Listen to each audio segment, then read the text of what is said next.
I'll call to order the Woodman Hills Metropolitan District regular board meeting for Thursday, February 24th. It is, looks like 5:42, we'll call it.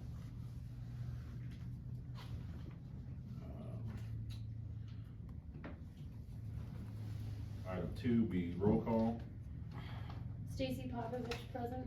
John Martin present. Neil Erickson present. And Troy Stinson present. I got a text from Sherry saying she was at work and couldn't attend. But we do have a quorum.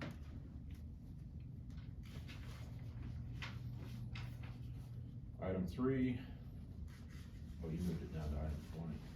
Somebody just called me and I told them we were doing executive session early. President's welcome and remarks, rules of conduct. Thank you all for attending. All of you that showed up. When does this video post?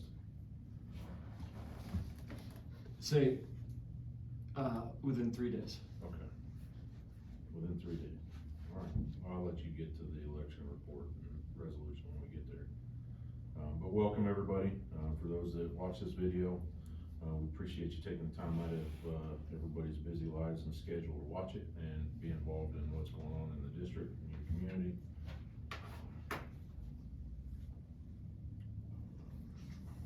And we need someone to lead us in Pledge of Allegiance.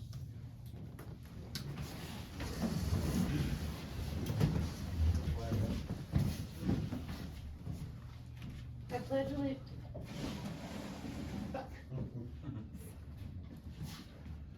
I pledge allegiance to the flag of the United States of America and to the republic for which it stands, one nation, under God, indivisible, with liberty and justice for all.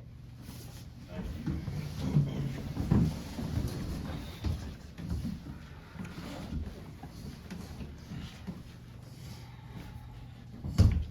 All right. Anybody else have any welcoming comments they'd like to make? I spoke too much last time. And if I turn it over for Carter to talk, we'll be here for an hour. That's true. He has a lot to say. Jed, you've been demoted.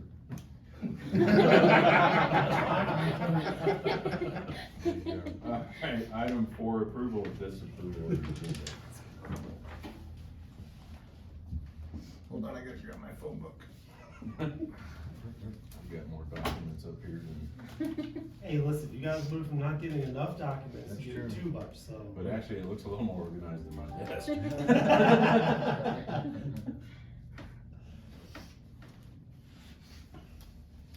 A motion to approve the agenda as written. I'll second. Any other discussion on it? Alright, all in favor of approving the agenda? Aye. Aye. Any opposed? Motion carries. Then we have item 5, will be approval or disapproval of the board minutes. The only, Go ahead. the only thing I found on the minutes was,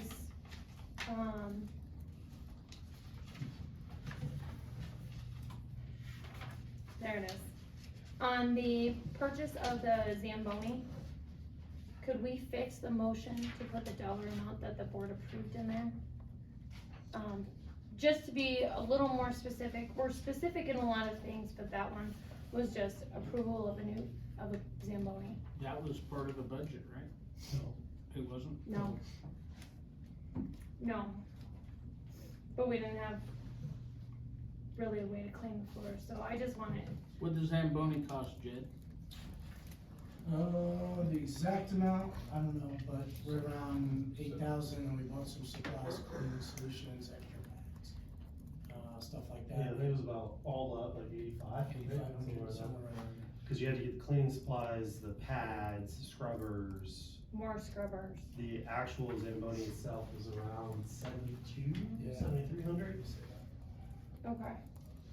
She had an approval for 7,500 from the board last time, right? That was what we had agreed on. Is that what we approved, the 7,500? I wanna say yes. I'm looking. Our notes.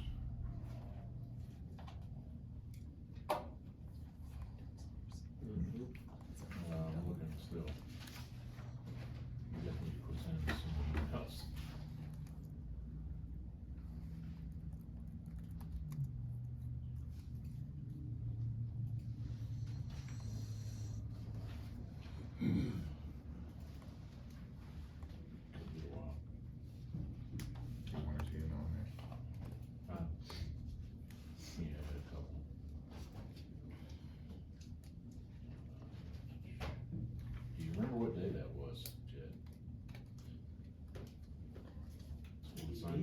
contract. Oh, was it, I think the purchase was the 28th, from what I remember. Contract, when was the board meeting? Board meeting. Last board meeting was January 27th. 27. Yes, is the 28th, signed it?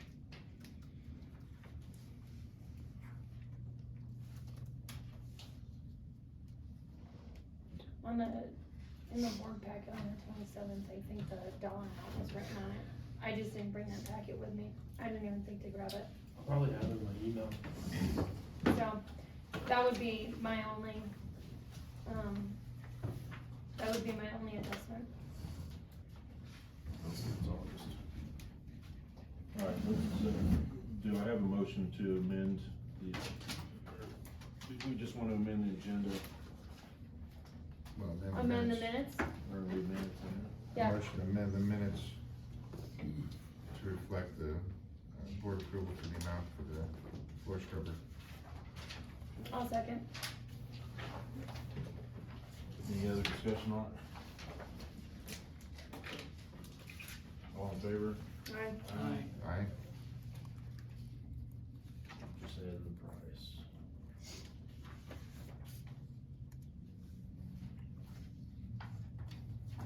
Okay, and then, can I get a motion to approve the minutes with that amendment? I've got another amendment. To the minutes. Okay. I sent around to you It's and not Brian's. to Neil, yeah. But Brian was asked the question, he said he would get the answer. He tells me that he did get the answer during the meeting and told y'all. But, so, we got the statute, I've sent it around. You have it, Neil has it, Troy has it, to reflect what the answer to the question was. So the minutes should be amended by the addition of that material. Which material? The email I sent to y'all this afternoon regarding the board packet information.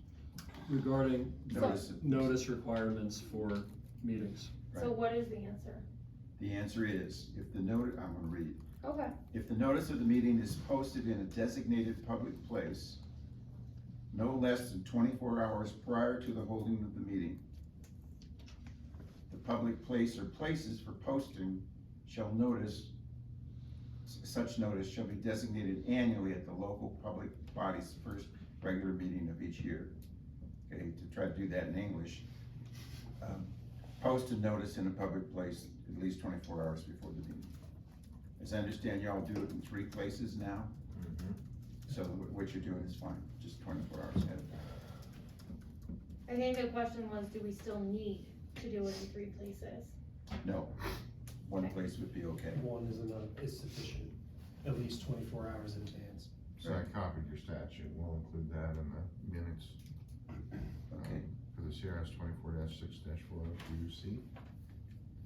So we'll add that to the minutes. Do that, so I'll motion to put that information into our minutes meetings from last session. Second. Any other discussion on it? All in favor? Aye. Aye. Motion carries. Now, with those amendments, if there are no others, can I get a motion to approve the minutes as amended? I'll make a motion to approve the minutes as amended. Alright, Second. any further discussion? All in favor? Aye. Aye. Aye. Aye. Alright. Approved. Motion carries. It says.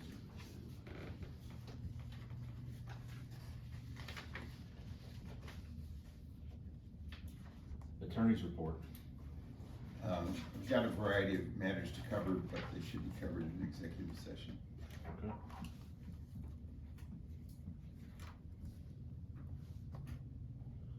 Approval or disapproval of the financials. You fancy ones here? So the Shiny. financials that are outside of the packet are the newest financials? Correct, the one that's stapled. So a couple changes were made prior to the board meeting, so there was transactions that were done in December but paid in January that were in the original packet, so I went back today and moved those from January back to December to account for them in the correct fiscal year. And then, so I reran the financials, so what you have in front of you is the most current up-to-date. You have district as a whole and then each enterprise. I condensed them so that you can see January, its own expenses and January budget, but then also if you want to see total budget for the year and how January compared. That being said, overall income was budgeted at $921,000, came in at a little over, almost 1.1 million, so 177,000 over budget in revenue for the month of January. On the expense side, expenses were budgeted at 685,000, came in at 420,000, so under budget by $265,000 on the expense side as well. So question, this would be more for all the board members, or the enterprise directors, looking over your budgets versus actual. I like the new layout. So clarification portion is that this is a new format than what we were used to having from prior positions in place. And I'm looking at the percent of budget on each of these categories. The percent of budget is now broken out in annual format. So our percent total to budget, right, is based on an annual figure for the year. Is that correct? So if you're looking at the percent of budget column, so that is in the first half. Right. That's just for January, and then the percent of budget on the far right-hand side, that'll show you the percent for that line item for the entire year. Okay. So in the first category is for January only based on rolling up to January 22nd, based on this. January 31st. It just says, Okay. the way QuickBooks does it is it puts January and then the year, Okay. but this is through January January 31st. Okay, very good. I just wanna make sure I'm clear on the way I'm reading the new format. Right. So, cause the other question is, usually what I look for is, from a board standpoint, I look at your financials and I look at percent of budget, and I take 100% and divide it by 12, it should be 8.33% on your budget lines, right? So if I look and I break out, expenditures on the expense side, let's go page 2. And let's say 7.29% for the year. So if you go to page 3 and you go down to, auto, vehicle, and truck, it's 30% spent for the year, when it should be close to 8. Right. So these are the things that I would flag that I would look at to see where as far as percent of budget for each category.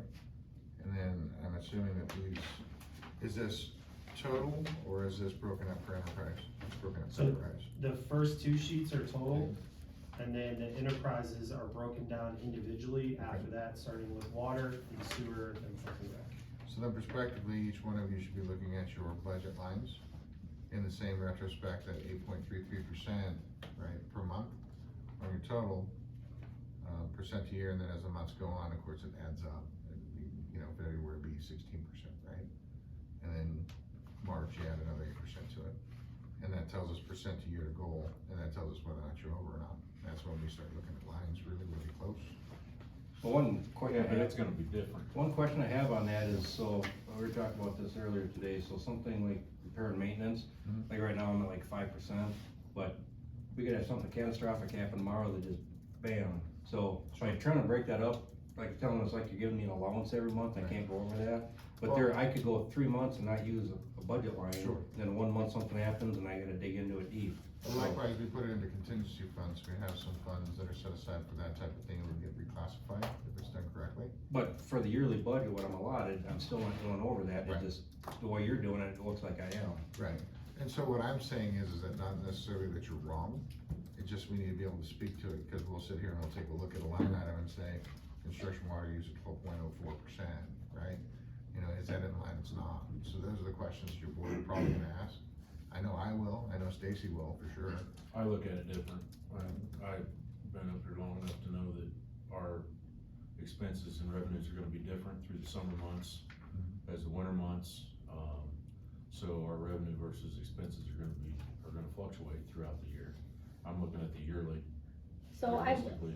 so I look at the yearly, and so, for your example, it's just gonna show zero, something catastrophic happens. And and your line item is now 100% used in June. We can actually explain, oh, it's cause we had a water main break, Yeah, what and I'm we had saying to is fix it. that's not bad, what I'm saying is that that'll throw a red flag for me to look at, and I look at annual as well. But again, if you stretch out to the end of the year, there could still be $170,000 sitting there, so I didn't think Sure. it'd blow nothing, it just, Yeah. that month something Right. happened. Right, yeah, and it's not specifically that, say, per se, that line that I'd be drilling into as far as looking at that. You know, we'd be looking at subclass breakdown, the legal fees for each category, what are we spending on those? Will those be inbound or not? It depends, right? But just so you know, is that some of the things that we may ask about, just say, hey, you know, we see a huge jump, and we'll say, hey, Wally, what is that? You know, or JD, what's that, what's going on with that line? I assume that you guys will be able to answer it, and we'll probably know ahead of time, you know, but, likewise, if anybody else asks about it, you know, they can, understand what we're doing, especially homeowners that are looking at this video, you know, why we're drilling into those items, or we may know already, cause we've already had a discussion about it, so. But just be able to speak to it, that's all I'm saying. On that note, something you'll see is on the employee side, so salary and wages as well as benefits. So in standard accounting principle says that anything that's actually earned in January but paid in February is actually a January expense. Mhm. So that's why you'll see that particular line item is almost 12% for employee benefits. That's because it's recognizing that we paid benefits In advance. in advance, Yeah. right? So you'll see that starting to fluctuate throughout the year, but that's a standard accounting principle. No, it's good to know, so, yeah, we'd be looking at it and then we wouldn't know that, so. And also what the directors and I have been talking about is budget methodology moving forward, is really fine tuning.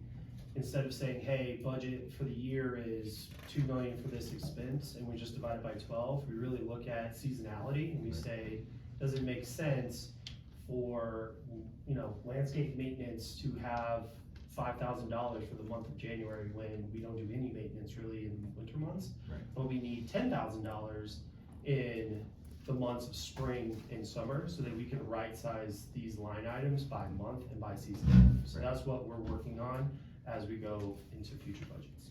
Yeah, so future budgets should actually start including trends, right? Yes. You know, and that'll be helpful. That's something that the district's never had before, that's the reason why I'm asking. So, I'm looking at these reports, these look way better than what we were used to, over a year ago. So, thank you. The only question I have that stands out is under Park and Rec, tools and equipment. Is that the supply, is the word for the machine? Cause it's 205% spent, I believe that's That is the, correct. the supplies for the Zamboni, thank you. okay. Yes.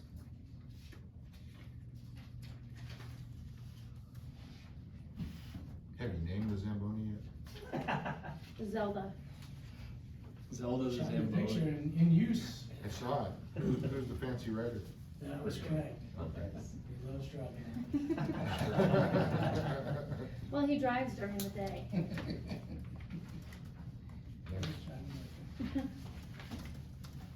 Yeah, class on that, with the additional accessories and everything else, did you run that as a capital expense, or how is it classified?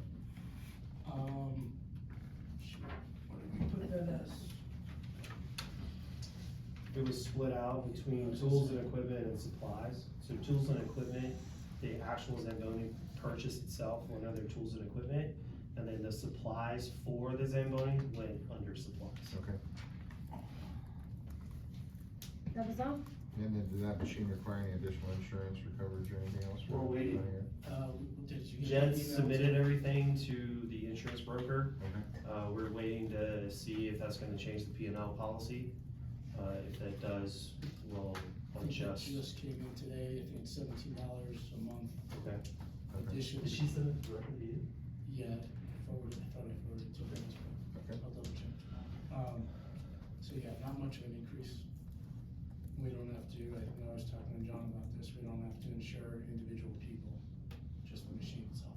Okay. Excellent. Questions? Anybody else have questions? I have a It's a insurance floor question. scrubber, not a Zamboni. It's a Zamboni. Yeah, I played hockey for a long time, so I saw Zamboni and I thought, oh, is there gonna be an ice rink? Don't give him any more ideas. He liked that idea. Don't give him any more ideas right now. My question regarding insurance, is it gonna cover a time period and all activities within that period, or is it gonna be by activity? It's just the machine, the Zamboni machine. No, I'm talking about your insurance policy in general. It's a year. It's our property and liability insurance. Covers all activities within that year. Correct. It's not broken down by activity. No. Okay, then it's fine. Very good. Did you guys have any other questions? I don't have anything else on. I'll make a motion to approve the January financials. I'll second. All right, a motion by Stacy, second by Neil. Any further discussion on the financials? All in favor of approval? Aye. Aye. Aye. Any opposed? Motion carries.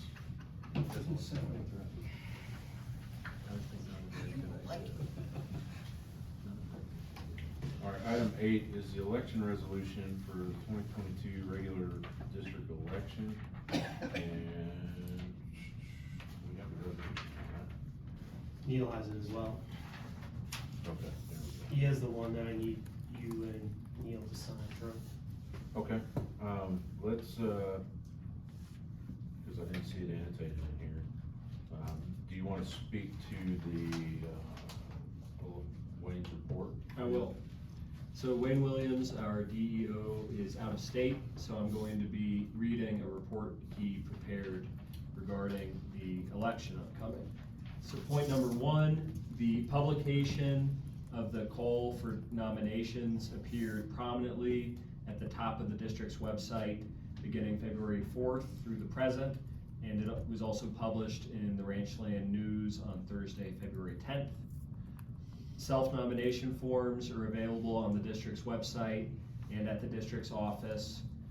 The deadline to submit those forms is tomorrow, Friday, February 28th at 4:30 p.m. That's the wrong date. 25th. It needs to be the 25th if it's tomorrow. Correct. Friday, February 25th at 4:30 p.m.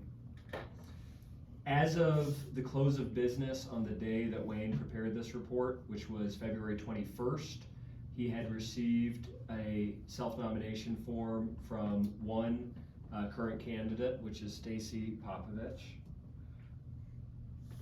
Also, El Paso County has agreed that the district may use the Falcon 24/7 drop box for return of ballots located at Fire Station 1, just as we did in 2020.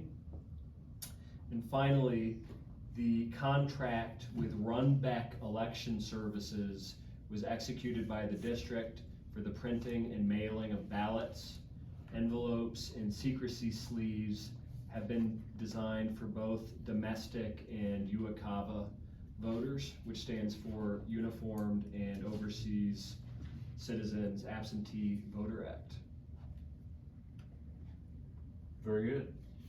Nothing else on that? That's it.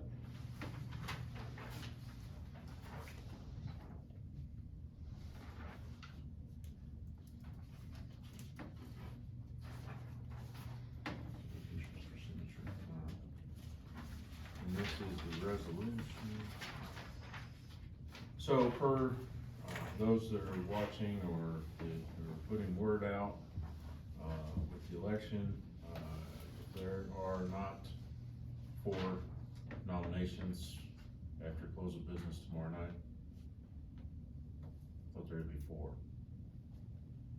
If there's 3, there's 3 open seats. So if there's 3 nominations, there still wouldn't be an election. No. Correct. So if there are not 4 nominations there as of close of business tomorrow at 4:30, there will not be an election in May.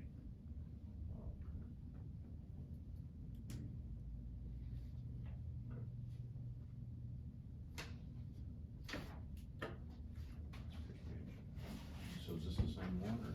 Yeah, this is the resolution. Same one. This is the one we said. This hasn't changed from what I got? No, Dropped no, off? sir. I just printed individual copies from me so that you guys could sign those and I could file them.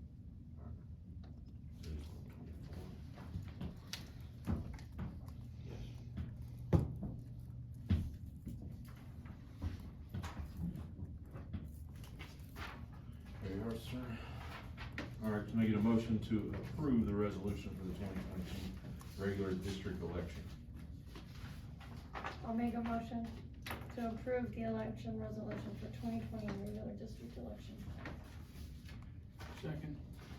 I got a motion by Stacy, a second by John. Any further discussion on the election resolution? Okay, all in favor? Aye. Aye. Aye. Motion carries.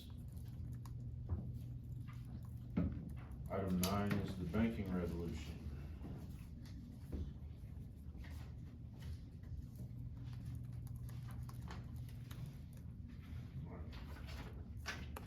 And this is resolution 2022-02-24-2.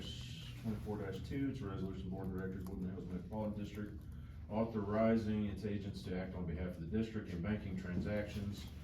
This resolution is to add the comptroller, Carter Bullion, to be able to pass, or to be able to act on behalf of the district and the Board of Directors of banking in the district. I'll make a motion.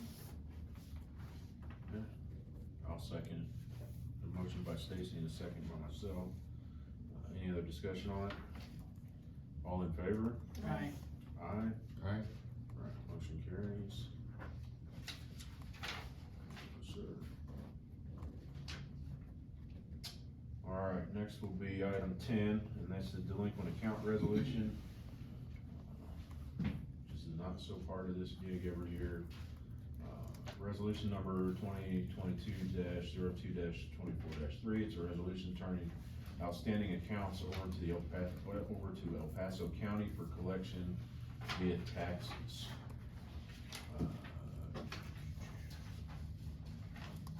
Have any of these changed since you printed this? No, sir. So there are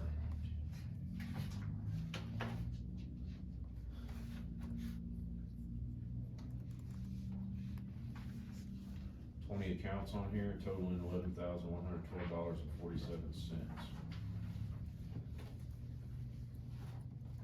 And all attempts have been made to contact and collect by the Yes, sir. district. All of those particular accounts are over 121 days and are more than $150.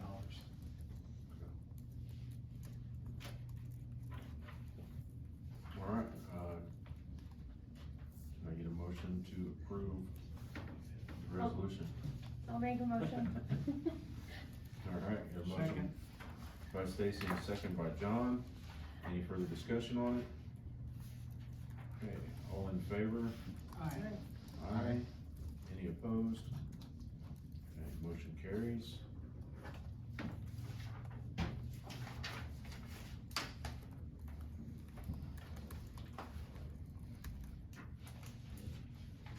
Okay, next will be item 11.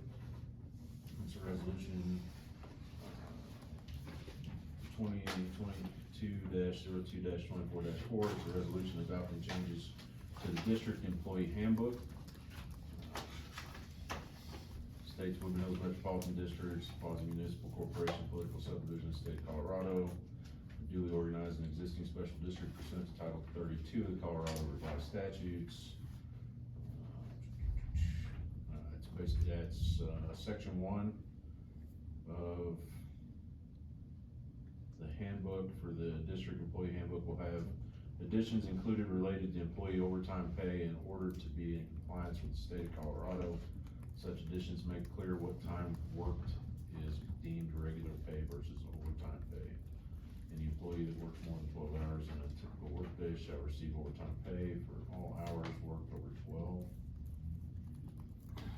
What?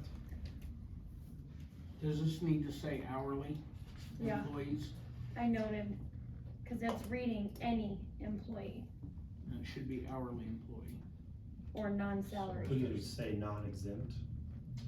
Yeah, I would put non-exempt, Non-exempt. Okay. because I think it divides it up in the statute for Okay. non-exempt versus non-exempt employees that work more than 12 hours on a typical workday shall receive overtime pay for all hours worked over 12. Would be the correction. Correct labor time? And then the I very haven't next, seen this before, so. and then the very next sentence, You have any copies? Same thing. well, the Right. very next sentence, it says any employee that works more than 40. Was this Yeah, for? I meant for the non-exempt, HR but- Company folks? Yes, that's a good This catch. was actually presented by the HR company that went through this, right? BVSI? Yes, I brought it to their attention and they said, yes, this is what it should be. Okay. My other question is over 12 in a day? Yes, Okay. yes. What are the Colorado, federal- current Colorado wage law says that if you are an hourly non-exempt employee and you work more than 12 hours in a day, anything after 12 is overtime. Okay. It also says that you must work 40 hours in a work week in order to be applicable for overtime. However, that excludes any paid time off or sick time that you use. So you cannot get overtime in a week where you submitted vacation time. You have to actually work 40 hours in order to get overtime. Okay. So essentially, you know, if they work 3 days in an 8-hour shift, right, 3 12-hour shifts in an 8-hour shift, that would constitute, after that, they would be able to qualify for overtime. Correct. Okay, but if they work up to the 40, doesn't go to the overtime bucket because they work 12-hour days. Correct. Okay, so 12-hour days no longer, it used to be 8, so that's why I'm Yes. curious. 12. So if they work 3 12-hour days,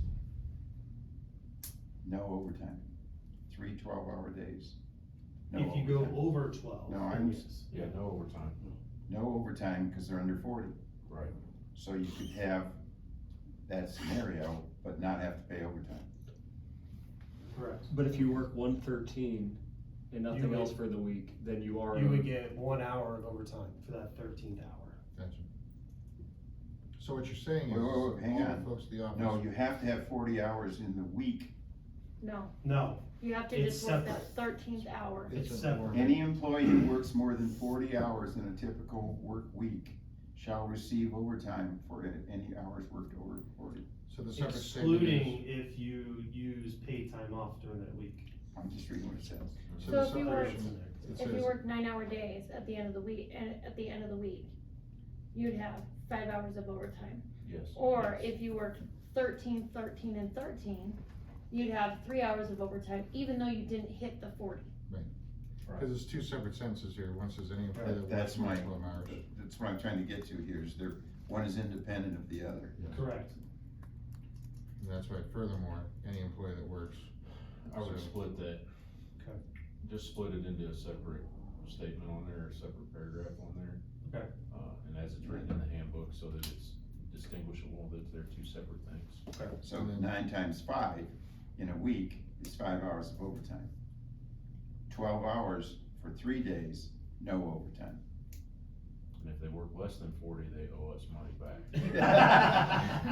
Okay, so the fact that there's two concepts in here, they're really sort of separate. They are separate. Okay. So probably break into 2 paragraphs, and then where it says any employee should be non-exempt Non-exempt. employees. Yep, I'll make those So that would corrections. change. When does this need to be turned in? Ideally, before we, have every employee sign the new handbook. Okay, so let's split it as we discussed, make those changes that we just discussed. Do you have it written down? Yeah, I'm doing it now, in the notes. And I'll entertain a motion to approve it, the resolution with those Those changes. changes, yeah. I'll make a motion as amended for the district employee handbook. I'll second. Carter, who are you filing this with? This only gets filed with us internally. Yeah, it's not an external No, Department of Labor filing, for No. example. no. Okay, right, But it gets our handbook in compliance with the state of Colorado, okay.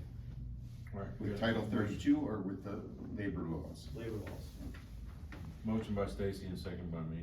Any other discussion on it? All in favor? Aye. Aye. Alright, Alright, motion carries.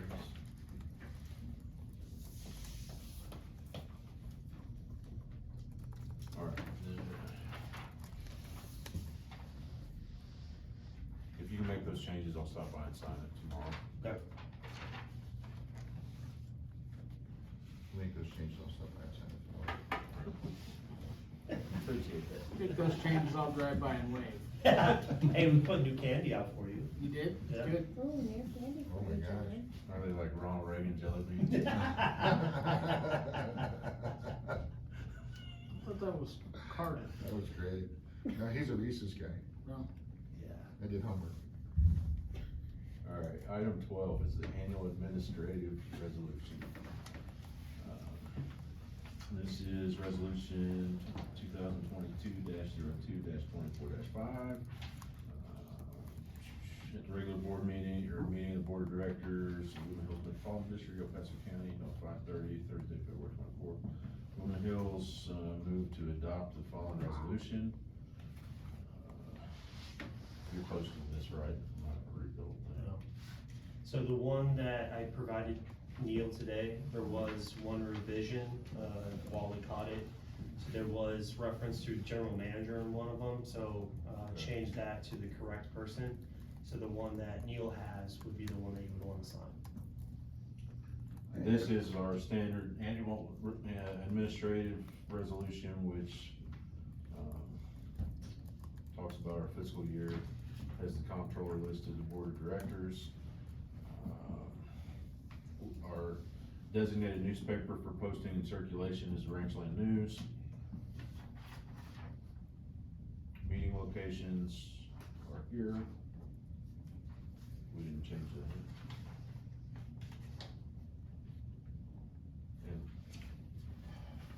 Is there any, you already made that change, you said? Yes, sir, it's in the one that Neil has. Question? Yes. No, leave it a note. Sort of related to the earlier notice, discussion we had. Is this, for example, posted on that notice board? It would be posted under resolutions on our website. Okay, that's what I was heading towards. All right. So, from that notice thing we saw earlier, that notice is physically posted. If you choose to do it in the website, that doesn't equal the notice posting. Right? I mean, I know it right. What do you mean? Posting notice of a meeting, 24-hour notice, is posted physically on this special spot that you all have, not just the website. Correct? All right. Correct, it eliminates the 3 locations, you still have to do it one, in the event that Right. internet broke, What people I'm- could still find out where it is. And what I'm trying to sort of determine here is, using this as an example, does this get posted on that notice spot or not? This resolution would not. Okay, so y'all decide which ones you wanna post and which ones you don't? The The meeting meeting, requirements are state statute, True? which we would not post. That's available to everybody. Okay. Under state statute. This is a resolution, the board can make decisions by resolution or by. Sure, and when you Well- make the decision by resolution, do you resolution by resolution decide which ones you're gonna post? No, the resolutions are posted under resolutions on our website. Okay, all right, thank you. Thank you for not doing carte blanche at all on this. This is a lot of items. Right. It was fun reading through all of them. That's all. All right, Well, so, did I get a motion? I'll make a motion. Okay, I got a motion by Stacy second. and a second by John for approval of the resolution. Any further discussion? All right, all in favor of approval? Right. Aye. Motion carries. You got a compliment on your salary, buddy. Over here.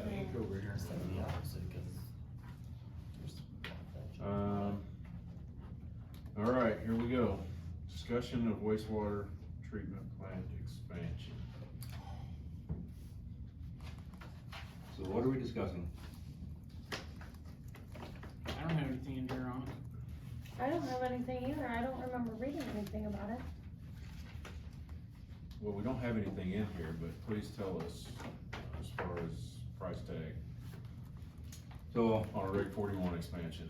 so Ryan's still punching numbers up, but he's thinking it's gonna come in right around 33 million. I think, when he gave that presentation in July, I think he said 29, but through the cost of materials, That's a lot of gym rentals. So say, you buy a lot of You Zambonis said- with Can you that. get Budweiser, put a banner on it, Zamboni? Sponsored. Sponsor the Put in an Zamboni. ice rink. You just gave us Can you some say the ideas. number again, 34? 33 is what they're thinking, Okay. but they're still working on the numbers. So I did talk to them about the possibility of essentially walking away from this plant and building down on our Garrett property. Just rough figures, they haven't had time to punch the stuff up, but easily 60 million before you even put a pipeline in the ground to get it there. Now, there's also some limitations with the groundwater down there, so ideally, it's not the best site in the world for it, so it's actually not recommended. Still the best bang for the buck is the current plant we have. So even with the, we talked earlier about increasing the RO capability, and it says, once we get the current RO in, it's just basically a matter of putting a couple more trains online. It's relatively easy process once they upgrade the plant. And if we were to go down south, if we're gonna do groundwater injection, now you'd have to also have a pipeline coming all the way back to the district. And as far as the expansion for development, for SFE wise, so we are, my understanding, very close to 80%. Yes, we're 81 SFEs away from it. And so, for expansion of the plant, what total SFEs is that gonna put us at? And how big are we looking at making the plant? So I believe the number, I have to look it up, I believe they were rating it for 2.6 million. So it essentially double our capacity right now. So give us a total additional SFPs of how much? Probably looking around another 3,000. So, the other piece to that is, now that we've closed on the piece of land as part of the new plant, have we notified the state that we are in design? No, because we're technically not quite there yet. Okay. So once we commit to, again, 81 more SFEs, at that point, GS Hydro has to notify the state. That's when they're probably gonna put us on a microscope, update our permit, and then we have 4 to 5 years to get it done. When you plan on having final figures? That's up to JDS Hydro. We got them working on a lot of stuff right now, so So I don't have anything on timeline right now. I would think definitely by next board meeting. So regardless, this year, we're gonna have to go in and actually start looking at it, well, we gotta start looking at Yes. the design now, Yeah. regardless. Especially with the new projects that are coming on board, Yep. possibly. Okay. So for those that don't know, Woodman Hills has purchased approximately 110 acres out off of Joe Jor and Jones. We purchased that land for 415,000. JD Johnson and Jones. JD Johnson and Jones. 415,000 and some change, from an estate sale. So it was a very good lookout by our wastewater director for that property. They were very easy to work with. We closed last Tuesday, I think was it last Tuesday evening? I'd have to look at my calendar. Very quick and painless deal. I was a little bit disappointed. Everybody at the table got checks except for me.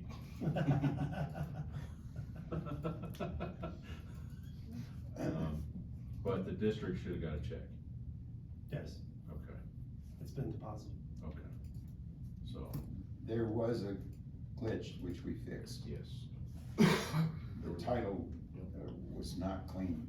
It was not a chain of title between the quitclaim deed, which was the then owner, and the title policy, which was for the purchase. They were different. And so we sorted that out and they're okay now. It took some doing, but they're okay now. And the land advisor wanted me to let you know that if we needed more land, there was plenty available for us. But the reason I say it's a very good deal, so the piece of land we purchased is part of an estate out there that was selling off a little over 500 acres. They parceled it out. The property directly across the street is a 40-acre piece of land that sold for $750,000. And we purchased 110 acres for $415,000. And they didn't fight us back much on the negotiations. Good job. We were all expecting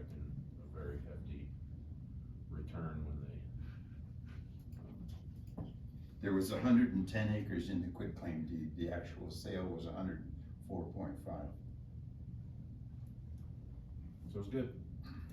Good job, guys. Way to go on that one. Not often we can sneak in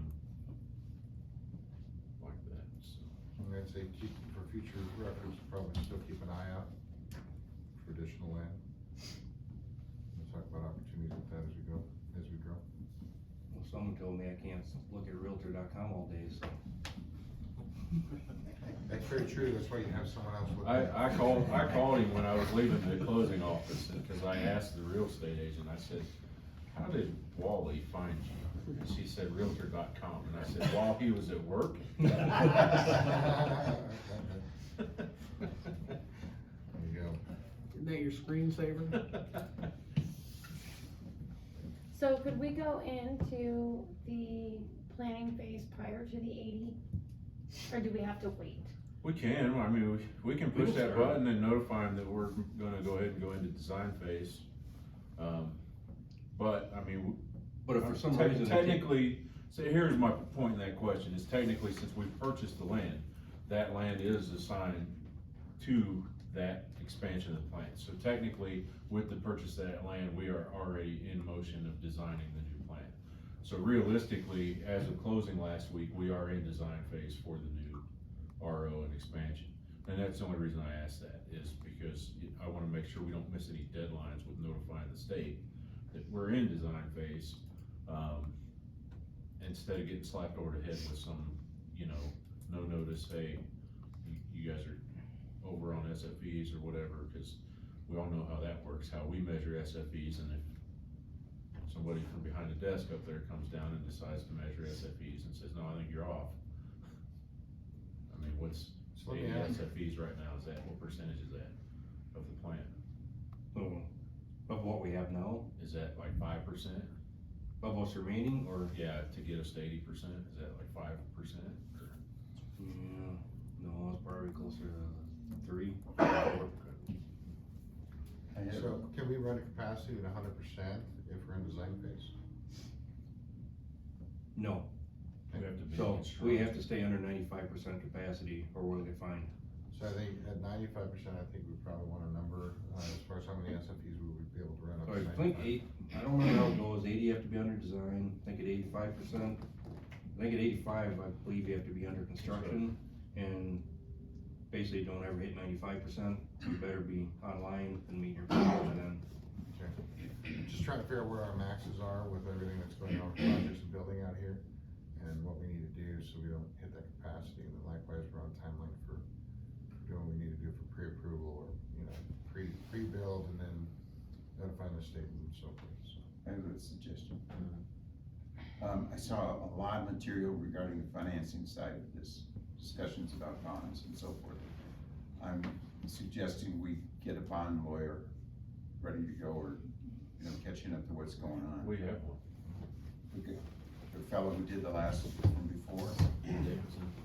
Donald Bieber, Okay, good. I'm already working with him. Okay, good, awesome, all right. Man, we're way ahead of you. for There you once. go. Well, I just saw this stuff at 11 o'clock this morning, so. Yeah, I just wanted to mention that. I would probably contact them and just see let's just make sure that we are, I check with JDS Hydro and see how they feel about it. I'd rather have some first, because once you contact someone at the state. Flag. Yeah. Flag. Hey, I got a question for you. And I'm sure John and Ryan have somebody they routinely talk to up there anyway, so, they probably know who they need to talk to say, hey, this is where we're at. Carter, you calling and say you're asking for a friend? I'm just asking for a friend. Say This you're guy running- named Troy Stinson. Say we're running a regional wastewater treatment facility and we're approaching 80% rapidly. What would I need to do? It's a process involved, we'll just call that guy Fred. Fred has a water plant. Don't use my name, they'll be like, man, that freaking jerk. Maybe Bali. Huh? My friend Bali. Yeah. Although I do have connections with EPA up there, Imagine that. Weird, strange, odd. Work in the precious metal area. I know a guy that knows a guy that knows a guy. He knows EPA. We'll, circle back on, the other issue impacting that when we get to the talk about four-way.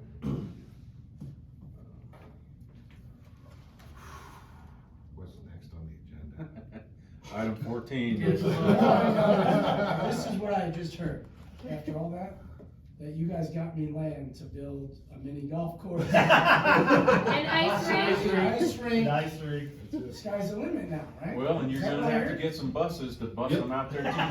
Oh, my You goodness. know, I mean, I don't know. I mean, Trolleys, sorry. Anything else? Do you want like a little freaking rail system running out I there? bet I I mean, did. Colorado hadn't been able to build a rail system in years. Maybe we can. Could you use a Zamboni for transport? We could, So all but good the ideas. squeegees don't last very long. They're good for like one parking lot. Especially when you hit the gravel road. About the cleanliness. That was awesome. Maintenance, our guys have been pretty busy. Start with our bathrooms, locker rooms. The process has been interesting to say the least. Yeah. The tiling of the floor should be done tomorrow with all of the locker rooms and the 2 hallway bathrooms. They just have to grout, 1 locker room and 1 hallway bathroom tomorrow. And then the flooring is done. The glazing, reglazing the walls has been an interesting process. Way slower for me than other people may be okay with it, but I wasn't. We actually looked for a second company, found one. A, they're cheaper, and B, they're faster. And I kind of put them to the test yesterday and had them do bathroom 2, the women's bathroom in the hallway, to see how fast they would go and see what the product looked like at the end. Product looks better. It took them 1 day. It took the first company 3 days to do that. So I've let go the first company, to be honest with you. I told them to finish the family locker room, which I finished tonight, and pack their stuff and leave. And we're having the second company. A, it's gonna save us a lot of money. Do the men's one right inside the lobby there on the left? Are they redoing that one? Yes, Are you talking about like where they pulled all the they're, paint off the they're wall doing and everything. stuff? They're doing all of them, Okay. so. I think it'll go a lot faster in the next few days, next week, than it's been going. But the final product, can't remember if I shot the pictures or not, or who's been there and who hasn't, but the Looks final good. product is gonna look absolutely awesome. So, Looks really good. so that's that. Interior walls for the gym, again, when I shot this over, you know, things are different now. Walls are totally in, second coat of paint, I know we talked on Saturday, is done.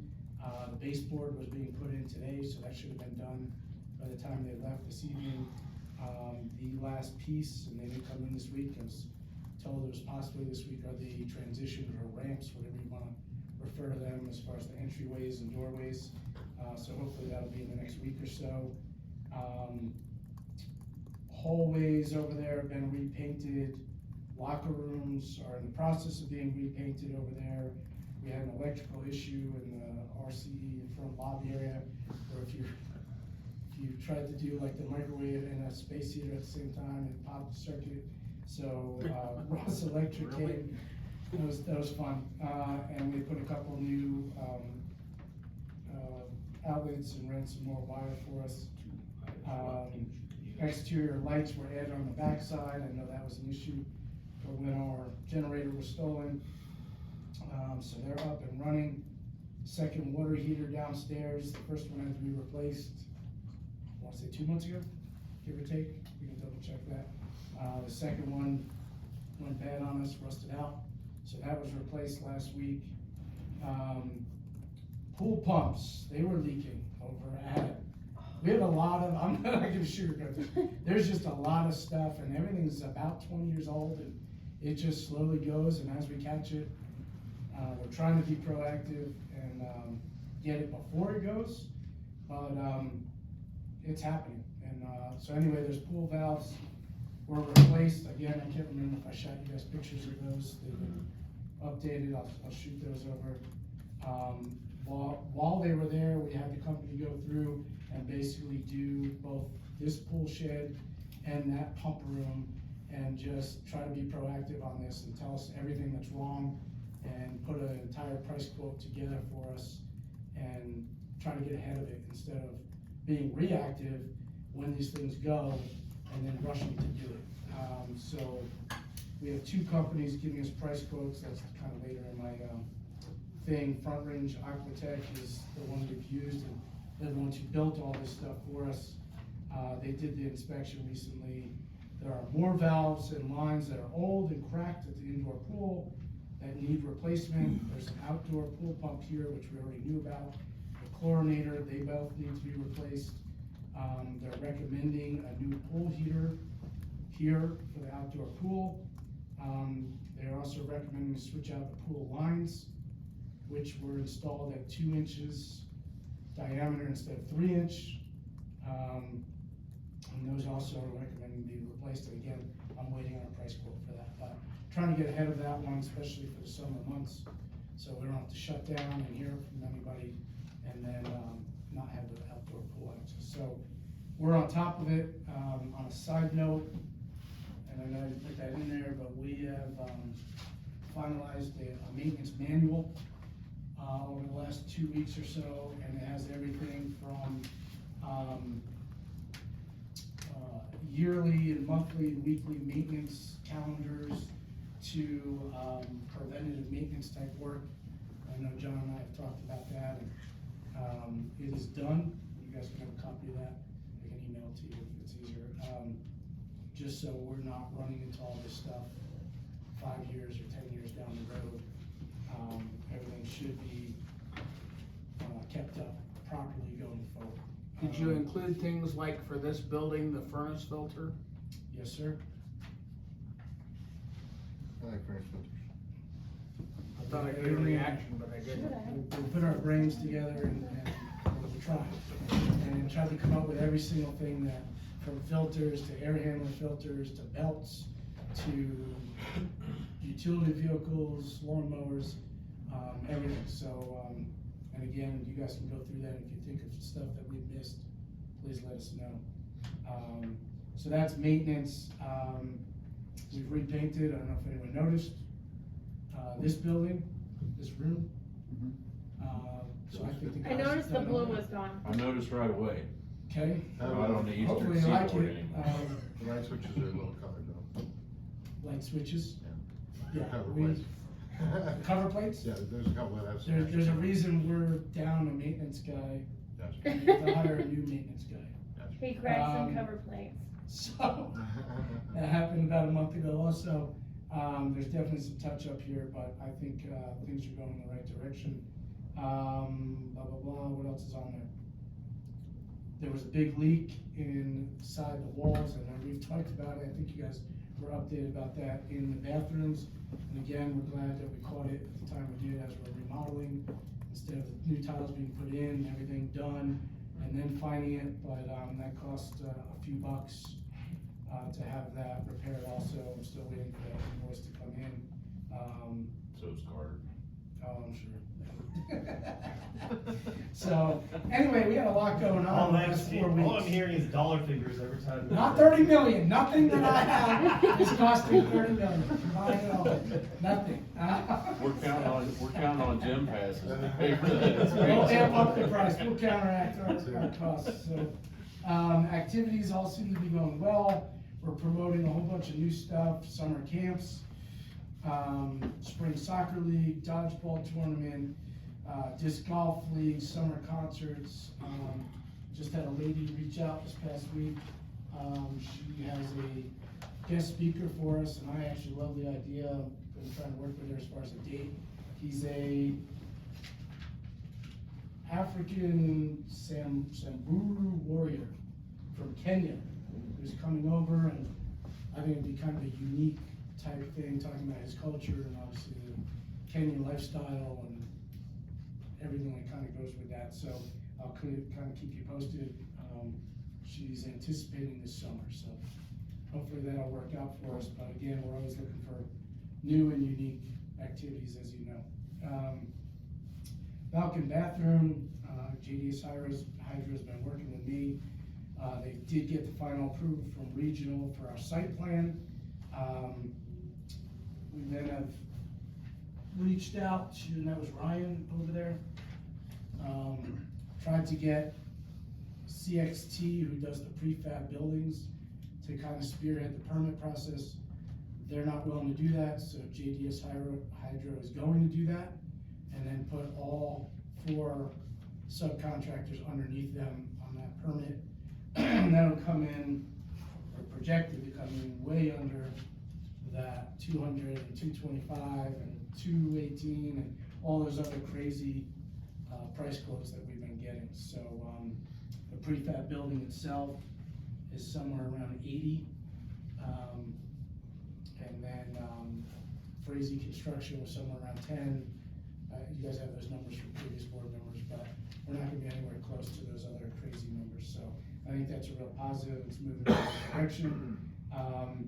They are asking, or they're saying that the permit process in the email is gonna be right around $2,500.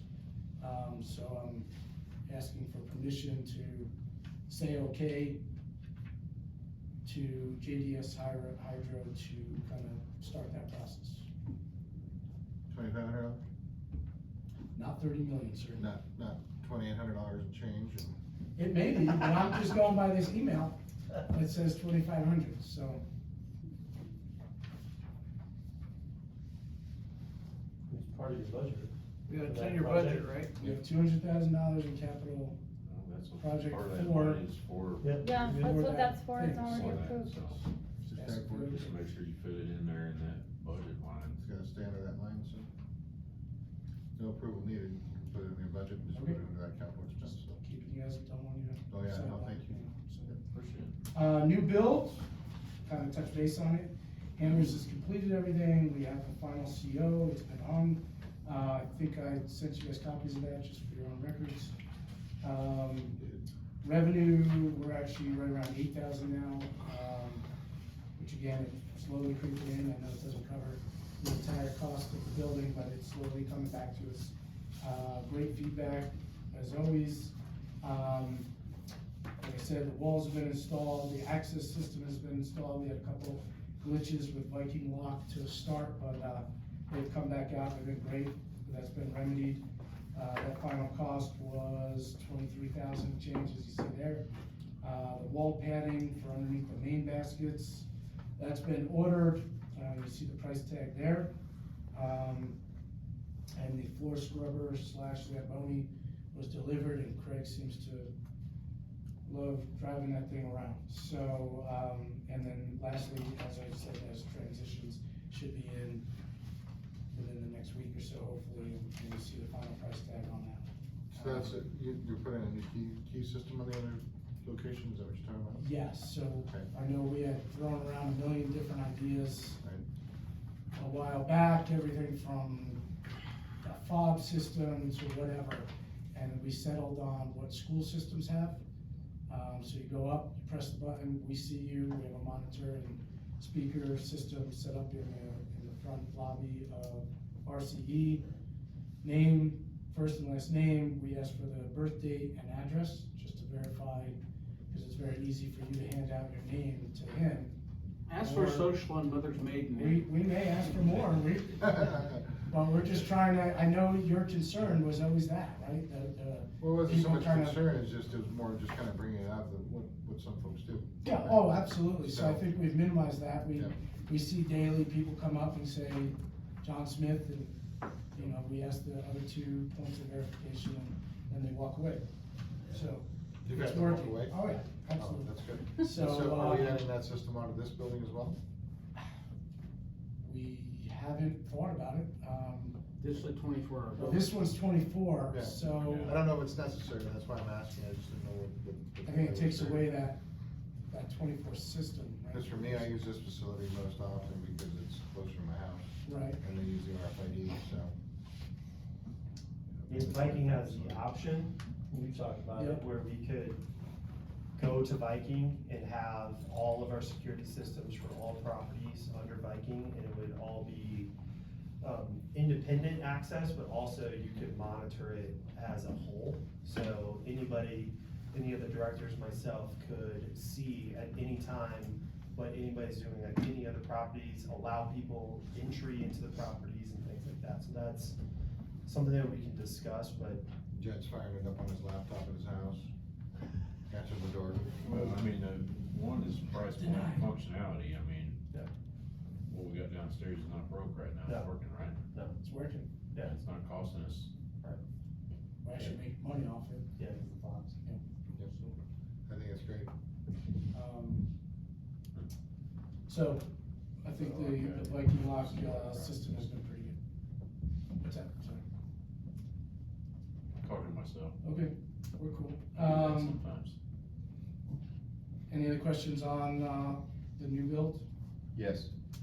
Oh, What's happened with the hammer per diem? that was settled. Yep. Thought that was last board meeting, we Already talked settled. about that, It is settled? where we got a couple They thousand dollars back. refunded $2,000 back Oh, okay, for going over the time period. all right. And that came directly from Elliot and, Steve, really. and, yeah, Steve. was right. Elliot had originally rejected it, wasn't gonna give the money back, but Okay. the brothers that be decided it was in the best interest of Amber's future. I sent a long email. I sent a very long email Okay, explaining our position and future position, yeah, the future positions, and that's what I think what brought him back. right. Penny wise and power foolish. Thank you. Aerobics floors, and you can kind of look at them on the way out, there's one here, there's one, we've got a price quote for $37.80 per room, to get them sanded down and refinished. I haven't been here, obviously, that long, you guys would know better than me. The fitness teachers seem to think it's been years and years, if ever, that they've been refinished. Anybody- Probably never has been done, Probably like never been. everything else. I'm asking if we can go ahead and do that, it will be in our repairs and maintenance budget line. I know we've had some things go wrong, but we still have a lot of money sitting in there, not that we wanna spend every dime of it, but I think it goes a long way to show that we're putting money in, not just pool, not just sports, not just one thing, and even if we wanna do one this year and then do the other one a year from now, throwing it at you guys to kind of make that decision. It would make sense to do, if you set up bid one and then, pour out the other one at the end of the year. Depending on the pricing goes, the only reason why is because we've got other additional pool, items that are being added on the list for Yep. summer. Yep. So, and it's not to take away from the fitness instructors by any means, but we've got one solid room, it's in progress. Because we don't know it's gonna hit us in the middle of coming spring, summer. Right, you never know what's gonna pop up. Right, Yeah. so right now, you've got surprise builds going on with additional pool pumps, plumbing, supplies for both indoor and outdoor pools. Mhm. And I think your repair maintenance budget, you can allow to do one room, you said it's $3,500, $37.80 $370? To do one or to do both? to do one. So each room would cost that. I would probably do the one, Okay. but I have a feeling when you tell them we're only gonna do one, they're gonna come back and say, well, we can do the other for this much less if we do it right now while we have everything here. So if they, I don't know, I'll just make something up, if they said 3,500 for both, you know, right, each. Do you want me to just stick with one? I don't mind sticking with that, I'm just, For the tile reglazing at RCE, because you have fired a company, saved money and gone with somebody else, so it's still finished. How much are you projected to save from that project? so I'll give you an example, it cost us right around, I think just over 5,000 for that one men's bathroom, have it reglazed. They're going by hour, and I didn't realize that they're gonna walk as slow as they could possibly walk. It cost us $970 for the second bathroom, so 1/5 of the cost. Interesting. A huge difference. That's a capital expenditure line item, so Okay, The difference we wouldn't be able to use. No. towards this. okay, That reglazing That's part of the RCE locker room renovation, which is a capital expenditure. You can stick with one for now, I'm cool. No. No. No, What do you think? reglaze, let's line item it as reglazing the wood floor. And not by the hour. I'm guessing that's a lesson learned on by the hour with contractors, right? What's that? I'm guessing that's a lesson learned. I don't know about that one. Yeah. It's kinda like attorneys. I Don't watch do it it by on the video. hour, ask for His face. I was saying, Ted, you got a nice name. See, you don't teach me to tease him about being late. Anyway, I'll tell I them one better for not now. be late. so you're looking at the repair and maintenance budget, which is what budgeted? 313,000? It's roughly 26,000 a month. Don't tell him that. Well, I'm just saying. Don't. Don't tell him that. Who they call that? Like I said, just throwing you the numbers and we can do one for now, that's fine. Do you have a total cost for all the pool stuff? No, they're supposed to get that to me. I forgot the I outlays. guess between pool pump. I would prefer really that you guys work out the finances and kind of figure out where that fits first. Cause right now, we don't know where it's gonna fit. And so I wouldn't call for approval or vote or anything if we can't show where it's gonna fit monetarily right now. But that's something you guys can work out, and then just run it by your supervisor board members for, Sounds good. once you get the numbers and everything figured out. Asphalt, we had already signed the contract a while ago. They are slated for early spring to start doing those parking lots. And who's doing it? That is, Martin Marietta. Just giving you an update on that. Is Balkan included in that, or Horseshoe included in that? No, that's a whole different one, we just got that, and that's not in here. That was way more expensive than I thought. You were with me when we met with Martin Marietta. I don't have the exact cost, it was over $50,000 for that driveway. I was talking to you, JD, right? It was 55. 55,000? Mhm. Which I didn't think we wanted to spend that money right now on a driveway. What's the cost of gravel? Or, Yeah, that's exactly what I was thinking. Yeah, Road base. that's why I didn't put it in there, I'm not bringing it up right now. To me, it's not. I could probably pull up Pioneer right now and see what breeze base is. Yeah, just do crushed concrete. Yeah. I mean, we can get crushed Maybe concrete back for truck. down off East Las Vegas at the recycler. I'm sure you guys have used that I've before, got a right? ton of, grindings out there if you want them. Have you guys used the concrete recycler down in East Las Vegas before? Yeah, it's like $7 a truckload. So you can get however many tons of crushed concrete, recycled concrete delivered out here. We got a hauler. You're paying more for the dump truck, it's $75 a truck, probably more now with gas prices going up. But it can be some crappy stuff. I Huh? don't know what Corinne used on the wastewater It plant. can be, I mean, you It's have dusty, and to, when it rains, it is. you have to go down there and physically look at what they're loading the truck with, otherwise they're gonna show up with whatever they grind. So. But I'm just saying, I'm just saying it's an availability, it's, What's the name of the company? I can't remember what it is. Las Vegas. It's on East Las Vegas, right off of Janitel. There. Cause I'm looking to do something in my own driveway and this sounds interesting. There you go. It's a very cheap way, all the concrete that gets chipped up or whatever gets taken down there, recycled, I'll look into it. they truck it out. Like I said, I didn't wanna bring Big it up discount. today just cause. How big are the Trucking trees? for you would be pretty expensive, Ted. Yeah, but I can find some place, you know, up near where I am. Yeah, Yeah. they have it up there in Denver. too. How big are the pieces? No, it's Really? 3/8 to half inch. Oh, that's great, alright. It's like gravel. Right now, we've got a 1/10 of a mile driveway, which has a lot of dirt in it, which turns into mud, which is what we got right now. Yeah, this is. And I think for an extra $10, they'll spread dump it down your driveway, so. Wow, okay. Yeah, you don't wanna be driving your new bed on that. It's not a bad, but yeah. What, I would love to have it do that.